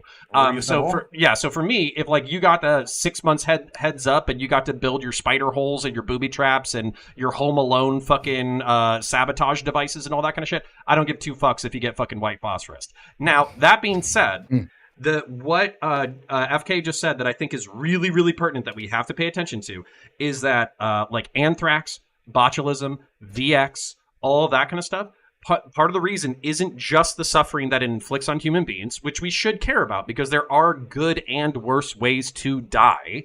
What we should also care about is whether or not these things are risky in these like small countries. The perfect example being that in northern Iraq, they actually discovered like anthrax and botulism factories left over from the 1991 war that weren't in control of the government. They were in control or they were being controlled by a jihadist organization.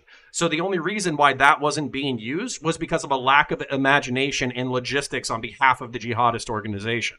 So like, these things, whether or not they proliferate to smaller, potentially failed states, is incredibly important. Sure, I get that, and I can see how perhaps like biological things that can cause like a worldwide pandemic, perhaps are.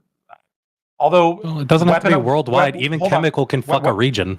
Weaponized anthrax, I'm pretty sure like it is Maybe I'm wrong about this. My understanding is that it might deactivate after a certain amount of time. It's relatively targeted. It's only going to kill a few people. It's still not great for the person who's suffering from it. Well, of course, but neither is white phosphorus, neither lead poisoning from bullet wounds. That's another thing that people don't talk about. White phosphorus isn't legal everywhere. I just want to put, but you just like through that. Like white phosphorus is illegal, like in I think the majority of the world, but the U.S. uses it. And I believe Israel uses it as well. Israel uses it. Russia uses it. It has been used in wartime. Yeah, and we have a phosphorus. And so we use that. America uses that. That's okay. We can attack that. Okay. But we don't use tear gas and we don't use bayonets because that's cruel. Yeah, no, look, I get you, dude. Like, if you want me to complain about the way the military works, then I'll complain. We also use fucking cluster bombs when other places have banned that. So yeah, it fucking sucks. Let's not do any of that shit. But I hear you on the tear gas. I think tear gas is actually a really interesting conversation. Yeah, tear gas would make sense against like flushing out the Taliban. I want to hear from Corey and then Aaron. Well, I'm pretty much going to expand on what's just been spoken about, and I guess maybe to, make it more clear or to understand Lactoid's position better, as in pretty much like everything's fair for you in war, as in like biological weapons like should be on the table of like pretty much something customized biological. I can start using my imagination pretty easily of cooking up something that's like pretty horrific, and then that could also be like genetically targeted as well. Yeah. So if you're at war and your goal is to like force another country into being we were at war with the Taliban, right? So I think it would have been incredibly useful if we could have used tear gas on wide areas of mountains. That's not what I asked. Now I know you can get like super creative and you could like, what if dick bees? I'm okay with dick bees. If I'm okay with dick bees, I'm pretty sure there's nothing. I'm pretty okay with anything. Okay. So then why not just answer my question directly? As in biological weapons, that is permissible to you. Why not just say that by the U.S. By the U.S. Oh, okay. So then I want to get that on the table. Then, yeah. So you do want other countries? I'm okay. Well, ideally, no other country would. Do you want Libya to have dick bees? No. I don't want any other country to have anything. I just want the U.S. to have a military. I'm the ideal, right? So, any way that we can minimize their weapons and maximize our own, AI, getting our own AI, I'm in support of that. Yeah, okay, that's pretty much what I wanted to get out. I don't know why you had to dodge it. Including dick bees. Yeah, okay, but dick bees only for the U.S. Not for Canada either. But why would I ever? I would be against Iran getting rifles. I don't like the idea of my opponents getting any kind of weapon. Yeah, and allies can become enemies. And look. Fair. We didn't say so before in that last topic, but the top two wealthy foreign investors in the housing market are the Chinese and Canada. As I've always said, they've been trying to undermine us. I have been advocating for it, and longtime viewers will know an American military first strike on Toronto. So, look.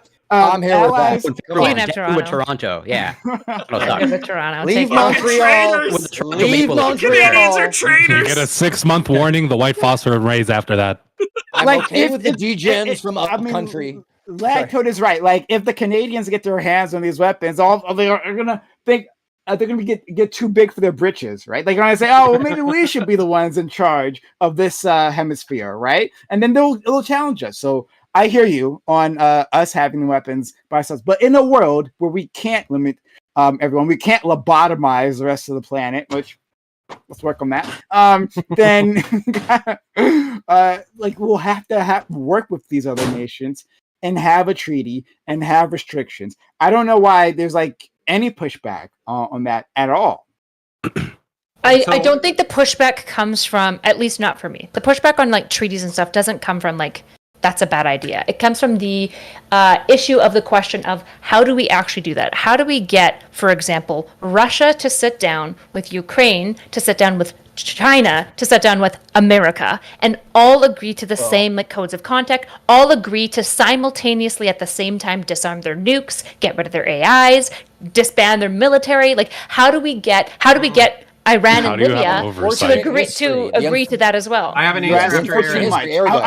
I'll let Aaron go first because he's been waiting for a while. Go ahead. I'm sorry, Prime, to cut you off. So the unfortunate history is that there is a long, slow slog of necessity meaning like you have to have war, an issue to cause people to get to the table where they have to be at the table, unfortunately. And that's kind of the human behavior. We see it over and over again. And I would say the Yalta Council is an example.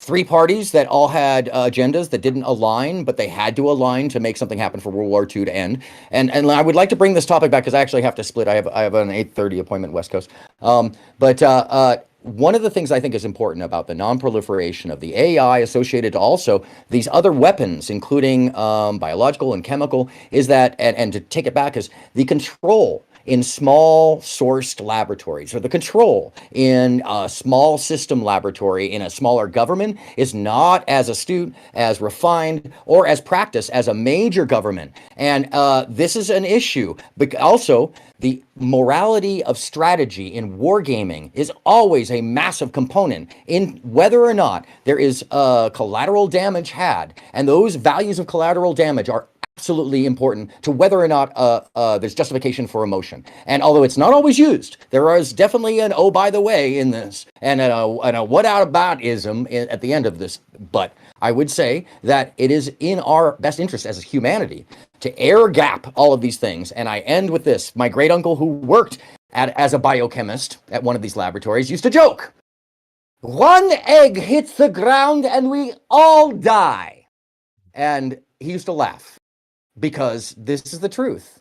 It is out of humans' control once it's out of humans' control. And if we don't take that consideration and the human portion of our own mistaken hubris, then we risk ourselves losing everything. No, well, he was Polish. Okay. And, Austrian. He's a great painter.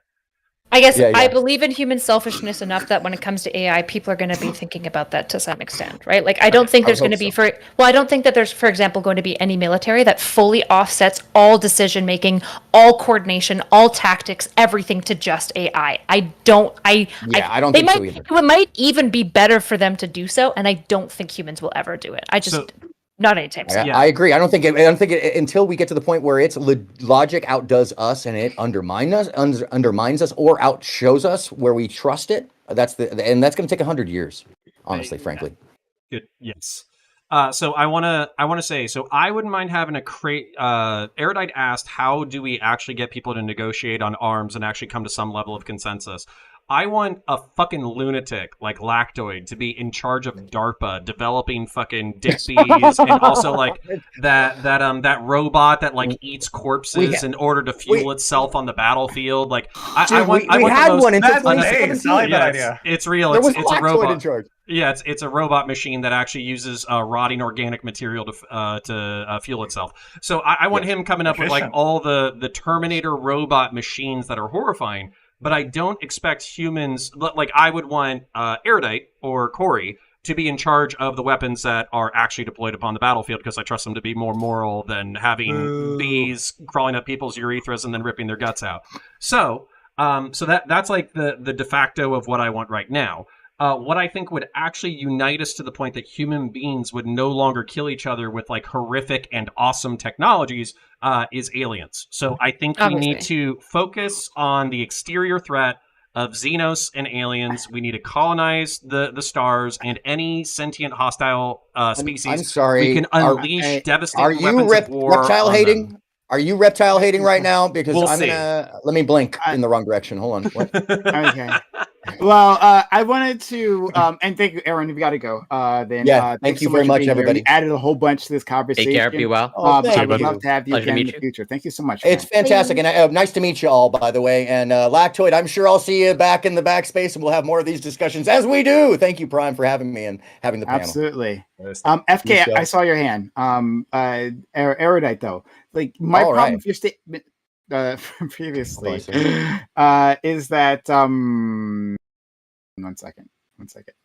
Okay, I just have to disconnect them. But yeah, my problem with your statement previously, you talked about like how do we get all nations to like stop using chemical weapons and developing biological and dismantle all their nuclear, but like that's not what I was aiming for. That's not what, at least I don't think that's what we were discussing previously.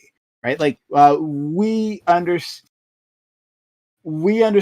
that there's only so much we can ever ask for, only so much you can get. Right, like it's worth it to have like a a ban on like the number of a limit, a cap on the number of the type of weapon, right? Like intercontinental missiles. Like it's worth it to do that, even though you haven't gotten rid of the technology. That's worth to have in place with your adversaries.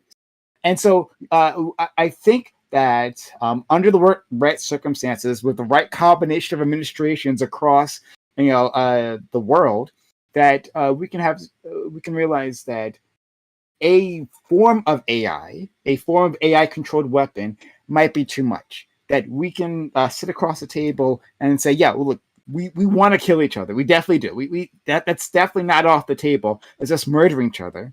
But let's take these few things off.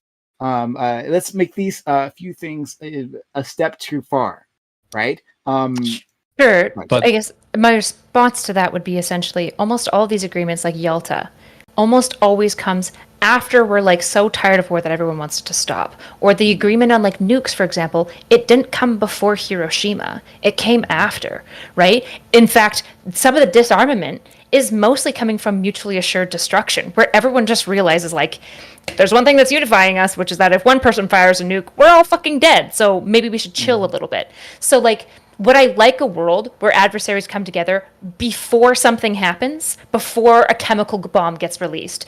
Yes. I think it would be better if we could come up with like banning certain things in global warfare before an event occurs. I don't see it occurring in the case of AI, and I haven't seen it in the past. And that's not me saying like it's not a good idea. I'm saying I don't know if that's likely. So what I think is like a better strategy is how do we talk about the way that we're implementing AI into our military? Personally, If that's your objection, that it's unlikely to happen before a horrible incident that splashed all over fucking the internet, right?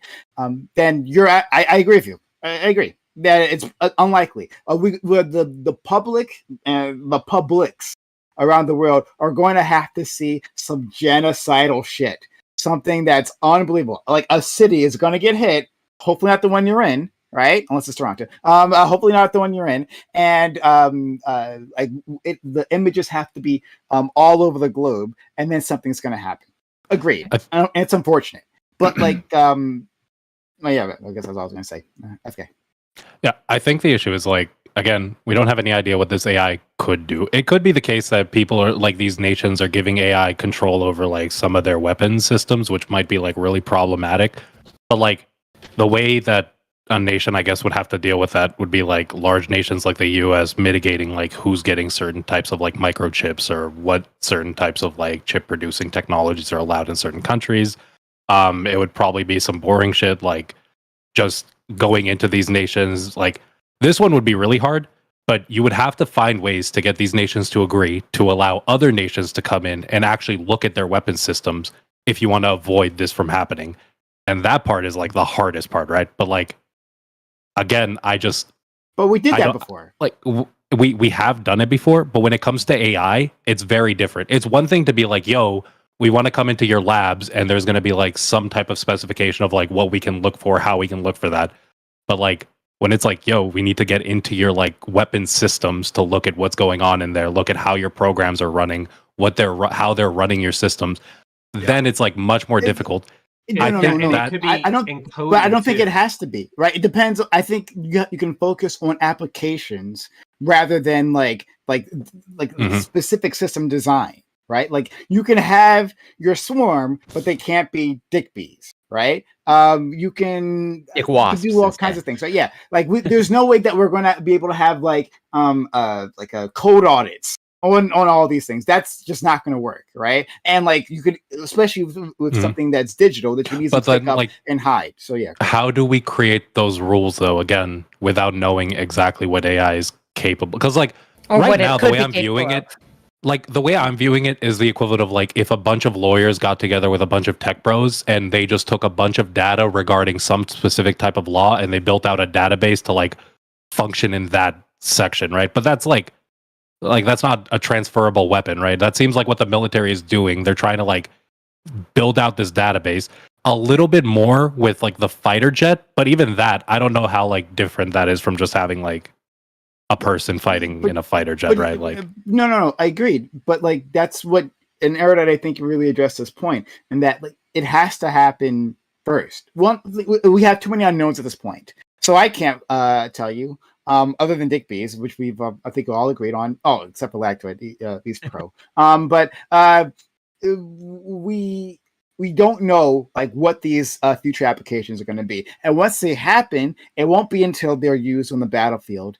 And something atrocious happens that will actually be taken. So I agree that we can't like maybe look into the future and just like start designing laws right now. There's a limited space to do that. Yeah, I think we got to like effective space. I think we all agreed on like the idea of like maybe there should be like always a person behind these decisions, but I think like the reality is I can't see the US military giving up some type of autonomy from like individuals.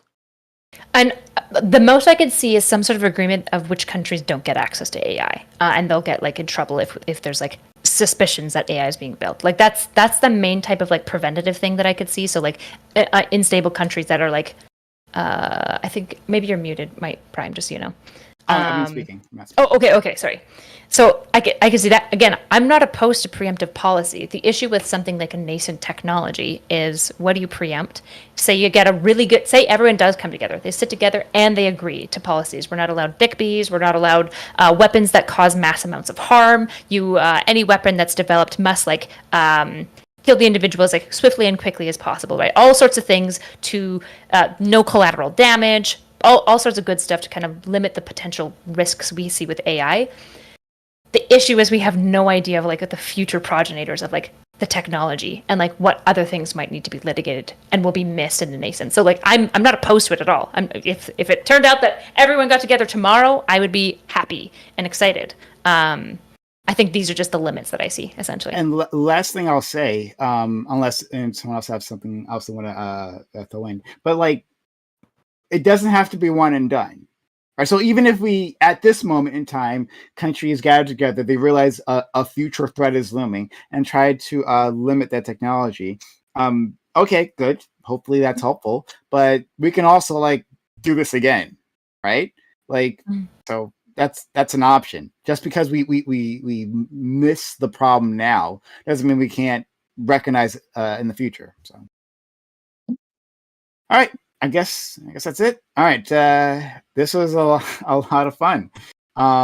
Thanks all for this. Was a really, really great time. I'm going to give an outro to all these individuals. So stick around. We'll have more content in our open walk on panel where you sitting at home may participate. And we really love to have you. But before that, guys, hit that follow button if you're on Twitch. Hit that follow button and stick around with this community. We'd love to have you. Subscribe to the channel. You get ad-free viewing, and you get what's the other thing? Emotes. That's the thing. Yeah, ad-free viewing and emotes. So consider helping us out that way. If you're on YouTube, subscribe to the channel. Hit the like button because that helps, I am told. And also like super chats or appreciated memberships or anything like that. I really appreciate it so that we can power this. So shout out to our live YouTube audience and our Twitch audience. And you know, guys, your super chats get read at the time. So if you want to like yell at people, right, that's your place to do so. Okay, I'm gonna start with our friend Lactoid. Lactoid, this was great. You got fired up today. Erudite brought it out. Erudite and Counterpoints, I think, brought it out of you, and I love to see. I think what happens sometimes is that Scott, being the lightning rod that he is, all the goddamn time, like all incoming fire is focused on him. But you, friend, also have atrocious ideas, and you deserve that attention as well. So, Lactoid, please, thank you for being here, friend. Thank you. Yeah, I just want to emphasize, just in summary of my wonderful ideas, not atrocious, like Prime says. Public housing, no. Killer dick bees, yes. Unironically, I think these are the perfect moral opinions. If you agree, or if you like what I had to say, you can find me at Lactoid TV on Twitch, Twitter, and YouTube. Thank you all for debating with me, and it was a fun time. Okay, thank you so much. Next, FK. FK, thank you for coming through. Really loved having your perspective here. I think you added a lot as well. And I would love to have you in the future if you'd be kind enough to come back. Thank you for having me, Prime. I'm always down to do whatever. I'm just, I'm scared to message people. But it was fun. I'm a Zoomer. I like having fun. To give a quick summary of Lactoid's summary, topic 1, Lactoid does want fathers to beat their kids because they have to do an extra 2-hour drive back and forth from the job they hate, the job they get to, the job that reminds them, I hate my life. I hate having to make this drive. I only make this drive so my kid can go to like some shitty little school that I can kind of afford to let him into. And topic 2, AI is really complicated. It's really hard, but like we're slowly getting to understand it. There's certain issues we're going to run into, but it seems like with every weapon that we've developed, we end up dealing with those issues. You can catch me everywhere at Just Average FK. I'm going to be finishing Red Dead Redemption soon. And it was fun talking to everyone here. I like the way you guys think. I like the way your brains work. Thank you. Awesome. Thank you. Let's go. One of the people, I love how his brain works, even though he's so quiet. Corey, the lurking legend here. Thank you for being. Yeah, thank you so much for inviting me. So even though there's a lot of disagreement between Lactoid and I, in his defense, I know Lactoid is staunchly against the corporal punishment of children, as he should be. And there is some overlap between Lactoid and I in that, well, there's disagreement of like, I'm all for public housing, but yes, dick bees specifically towards Torontonians. That's where my line is. Also on the topic of AI, pretty much like, yeah, the cat is out of the bag. But I can see a world where hopefully we can mitigate it, as you said, Prime, and they may take steps to limit it. But I think the day is coming where a general gives the order of, I can't wait for it. Pretty much send in the large language models. I think that's going to be a great world to live in. But yeah, and the last thing that I'll say, as to sort of like wrap it up, I think we need like a running counter of like a company Days Without Incident, because I'm glad we got through another panel where Counterpoints Newborn isn't painted as a Warhammer figurine. But yeah, you can find me on Twitch, twitch.tv Corey Campbell 84. And you can find me on Twitter and Instagram, literally it's Corey Campbell. I'm a biochemist. I cover science, research, and news. Yeah, thank you so much. Not So Erudite, Counterpoints, FK, and Lactoid. Always a pleasure, and love you, Prime. Love you too, friend. Now we're gonna go to Counterpoints, who once again proved how much I love him. Well, not just because he's a great individual, right? Seems to be a wonderful father and all that. But he makes these panels so incredibly lively. I really love hanging out with him. And he coined the term dick bees. If you get tired of it, if you get tired of saying dick bees over and over again because people are getting confused or they get frustrated or whatever, my chat was also saying that you could do dick wasps or dick hornets, which to me, while not as it doesn't roll off the tongue, it does sound more horrifying. So there are options and variations out there. Here's the thing. Here's the thing that's going to make the anti-proliferation of dick bees nearly impossible, because somebody somewhere is going to want to say the term "release the swarm," right? That's going to happen. Someone wants to do that, and they're going to develop these weapons. Bees are stored in the balls. Yes, yes. See, the memes are endless. No, my sincere pleasure. If you enjoyed my showing tonight, Counterpoints Coliseum is where I post all my stream VODs. So if you just want to catch up on all the debates that I do, the one-on-ones, the conversations, whatever, then you can catch those there. I also do post. I have I have 3 channels. My third channel is just an essay channel, so if you just want to check out high-quality essays, those are posted there and on Counterpoints Coliseum. I just wanted to have a nice little home for them if you're politically minded. If you're into science fiction, I do break down the beautiful and fucked up universe of Warhammer 40,000. So if you like violence, if you like Lord of the Rings, if you like grim, dark settings, if you like crazy things murdering the shit out of each other, then basically check out my 40K channel. It's doing pretty well. It's very fun to produce, so I would love to have you as a fan over there as well. Finally, in reference to the 2 topics, I think that we can do more as a state in order to take care of our people and make sure that people are happy, healthy, and satisfied while not totally fucking up the market.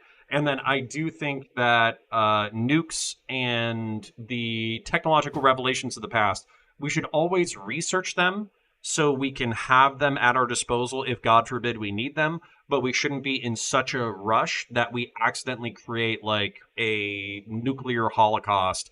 But instead, it's AI nanite machines ripping your guts out of your orifices. So, yeah, it was very fun. I loved hanging out with you guys. Thank you. And last but simply one of the greatest, we have my friend Erudite. And what I'm gonna do now, right? I'm gonna leak the DMs, okay? Because what Erudite said to me after asking her to come on, it says, to be clear, none of these topics are in my wheelhouse, so I won't have much to say. Okay. And I said, oh yeah, sure. No problem. No problem. I understand this woman, okay? I understand that she is more than capable of jumping into any of these topics and having a fun opinion and making this panel fantastic, which she absolutely did. And so, like, I think none of that was gonna stop her from yelling at someone who she thinks is wrong. In this case, namely Lactoid. But thank you. Friend Erudite. This was a lot of fun, and hopefully we can have you in again soon in the future. Again, not super big fan of the intro or the outro this time. You're welcome. I appreciate being on for sure. But I said good things about you. I said good things. Okay. Okay. But anyway, it said nice things. But anyway, I defend thank you. I stand prime. You did have a lot to say, and it was fun, and you are very charming and good at fighting outside of your wheelhouse. Take the compliment. I'm not looking for compliments. I'm sorry. I'm good. I appreciate it. Thank you for having me on. White woman moment. Well, okay, we can do criticisms. We can do criticisms. But yeah, so anyway, I'm happy with all of you guys, and I hope to have you again in the future. All right, have a good one. I'm going to do open walk on panel. Anyone here can join us, but if not, that's okay. Thanks for your time, your energy, your knowledge, and your passion for my community. I know they appreciate just as much as I do. Have a good one. Bye.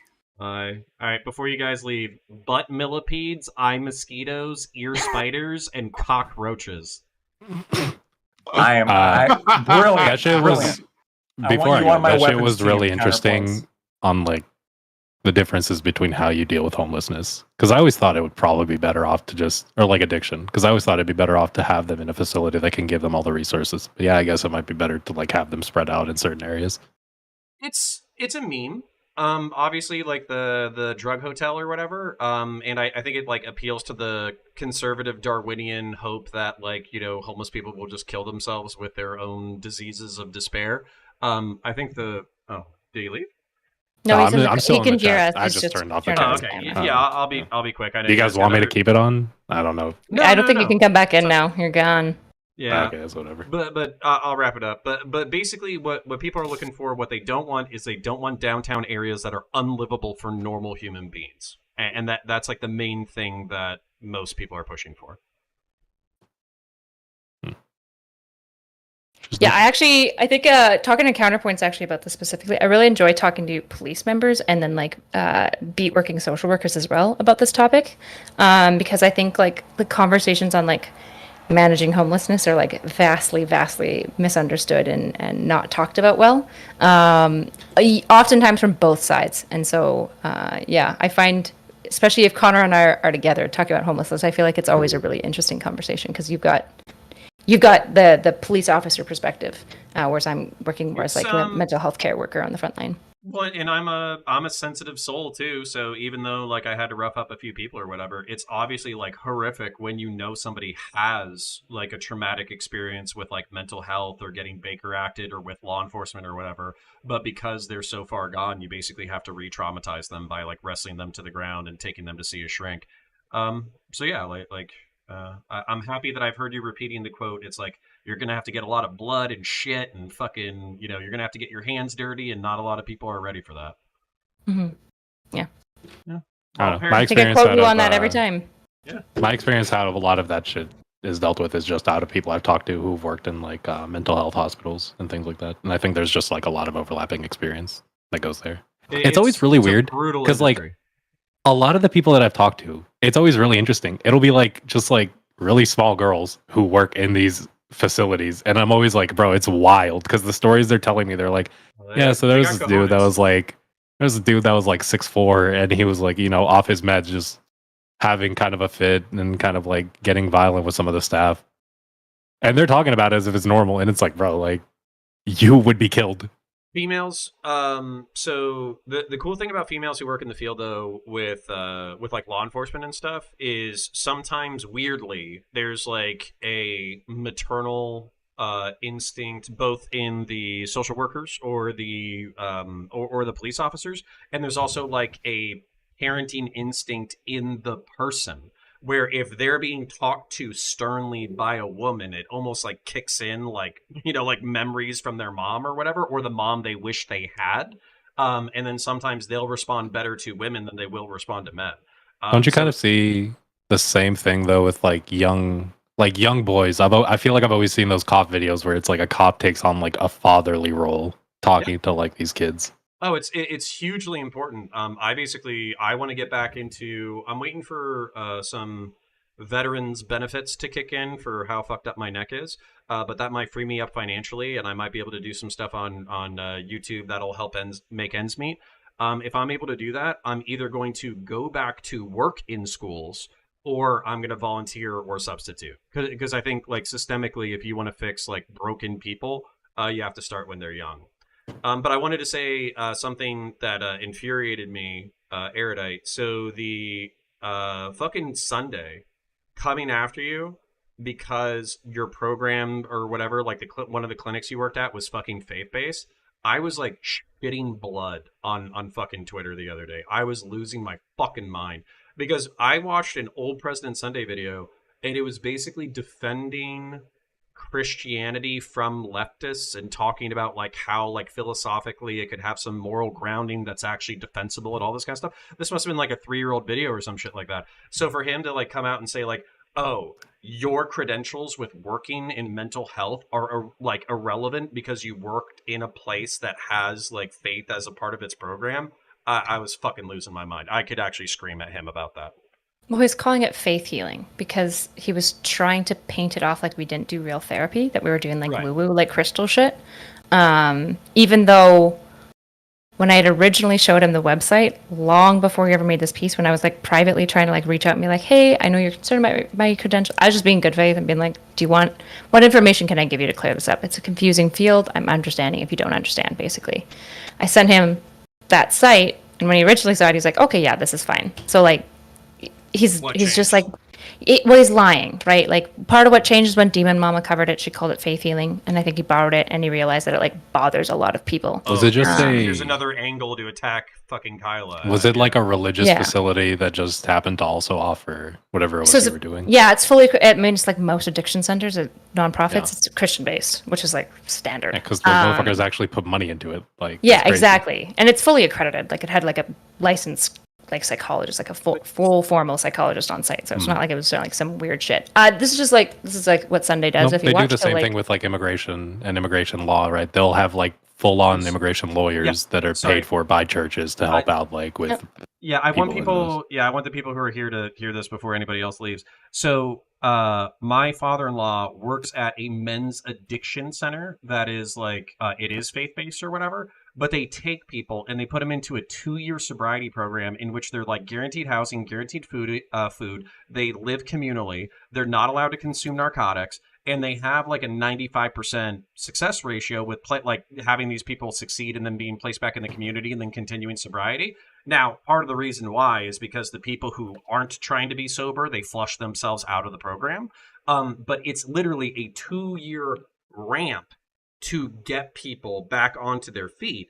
And I'm just thinking to myself, it's like, so you got motherfuckers who are spending their entire lives dedicated to helping people get back into the community and heal their families and heal themselves like spiritually and morally, and you're gonna shit on them because they're religious? Get the fuck out of here. And like same thing with the hospital system around here. It's still like a private hospital system, and they make shitloads of money. I got plenty of critiques for them. But when you look at their screensavers, it's like Christian verses that are popping up because the founder of the company viewed it as his calling to heal people because of his religious faith.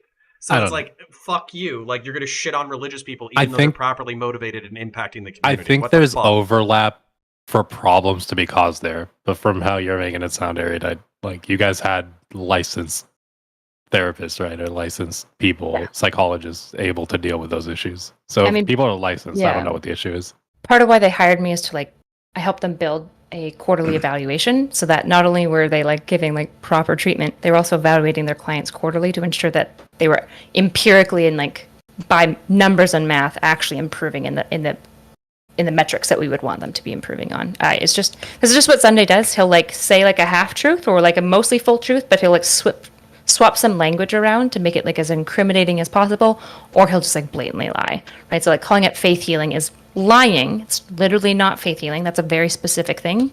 It's like freedom sessions. If you're in a Christian space, it's like a faith healing process. That doesn't happen. Never participated in that. But personally. it's faith and healing, so faith and treatment. But yeah.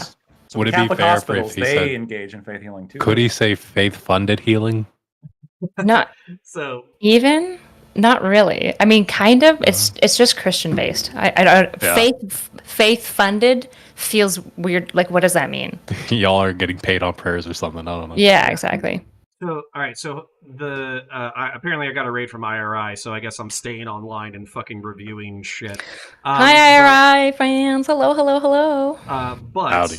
what I was gonna say, and then I'm probably gonna dip out and like do a content review. What the fuck was I gonna say? Okay.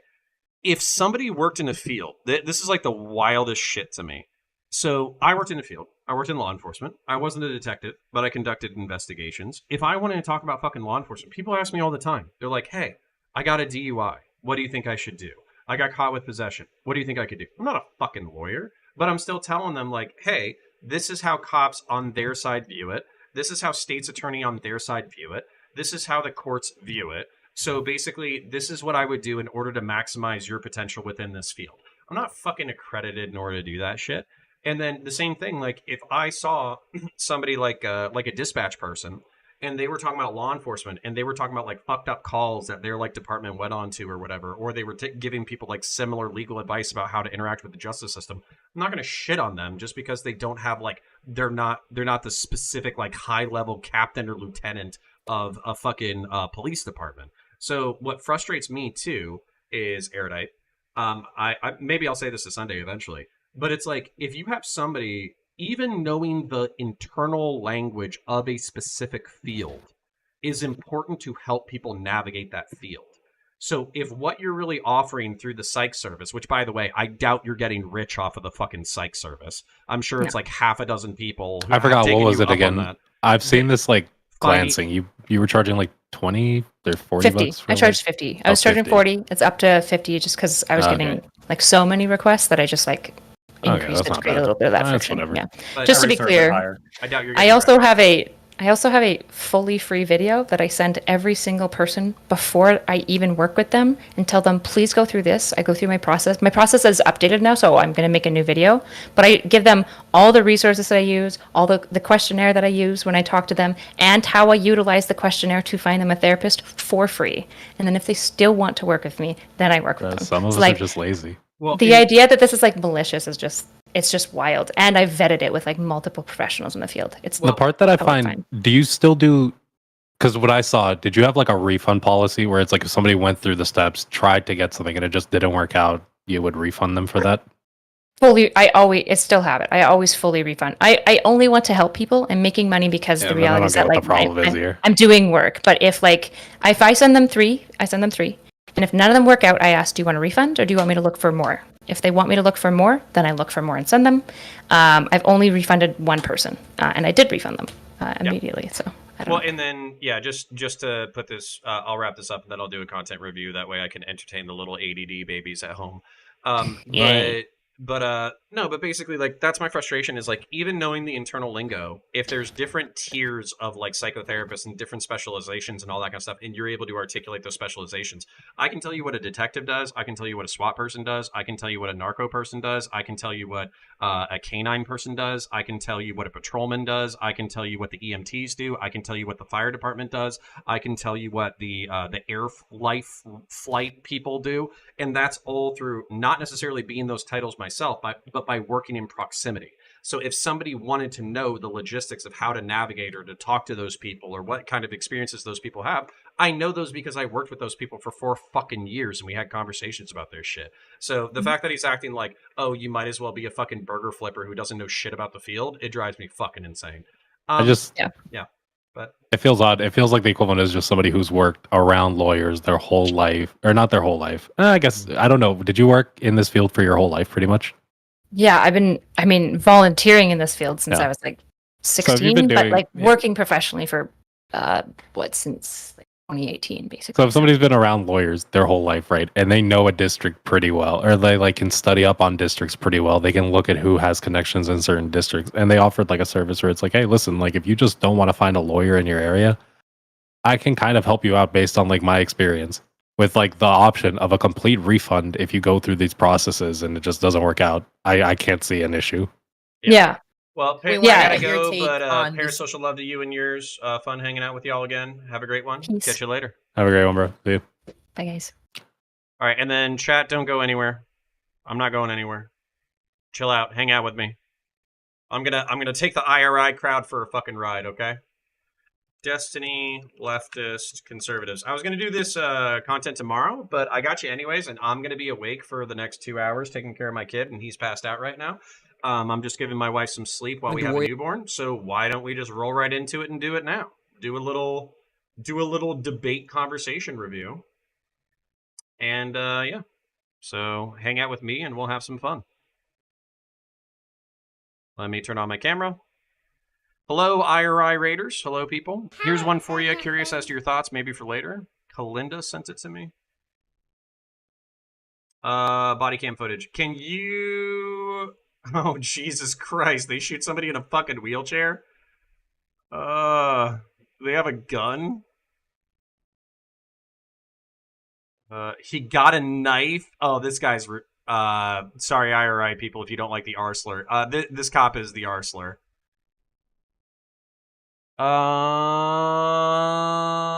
Yeah. Yeah, they are the R slurs. That is obnoxious. It'll still be rule justified, but that is obnoxious. That is ridiculous. All right, well, we'll do a shooting review, but that'll be a pre-recorded content. All right, let's get into the debate review. Oh, jeez. Walk it off. Racist. Yes, I'm racist. So get used to that. All right. Anyways, so let's do some content, okay? So my name is Connor. I run a YouTube channel named Counterpoints for the IRI people who are coming in. I am a Warhammer 40,000 YouTuber. So basically, I do breakdowns of some of their favoritist violence. So if you're into that kind of thing, if you're into science fiction, if you're into violence, if you're into lore, if you're into Lord of the Rings, that kind of thing, just go into YouTube, type in Counterpoints, subscribe to Counterpoints 40K. That's my main channel. I also have a Counterpoints Coliseum, COLOSSEUM. That is where I post my debate VODs. We just got done doing a not a hippy dippy. We just got done doing a Reverie Roundtable, which was very fun. We talked about AI nanite Dick B machines that will crawl up your urethra and then rip your guts out. It was awesome. And so if you're into debates, if you're into the YouTube and political Twitch debate scene, then go ahead and check out Counterpoints Coliseum. And then finally, I do relatively high quality essays on a third channel, which is just Counterpoints. And the reason why I wanted all the essays to be there is just so you can do back-to-back-to-back high-quality essays, and you don't have to worry about having 4-hour schizo post Twitch streams in there. So... what's your favorite army that you painted? So far, I've only done 3,000 points of Deathwatch, and then I have like 100 points of Necrons. I'm very excited to be doing Necrons. And then I'm working on Imperial Guard. And so, here's a Catechin Colonel. The eyes are good. I don't know if you're going to be able to see him. But basically, I'm doing like an inquisitorial strike force, and I did paint his eyes well. I'm sure it's not popping up 100% on the camera that great. But he is fucking sweet. So he'll be punching Xenos in the face. And then I have some Atlantic Games miniatures for Catechins, and I got some Kazarkin. It's been great. So I love Warhammer 40K. So yeah. All right, but at Counterpoints, that war combo triggered me, especially with Prime going on about using chemical weapons. Yeah, they were kind of being casual about just killing people, but we still hit on the beats, and it was fun. So whatever. But yeah, let's do a debate review. This is something that somebody asked me to do in my Discord. They linked it to me. They said, "Hey, you did a good debate review of Noah Samson. That'll be the Noah Samson debate bro video. That'll be releasing later in the week.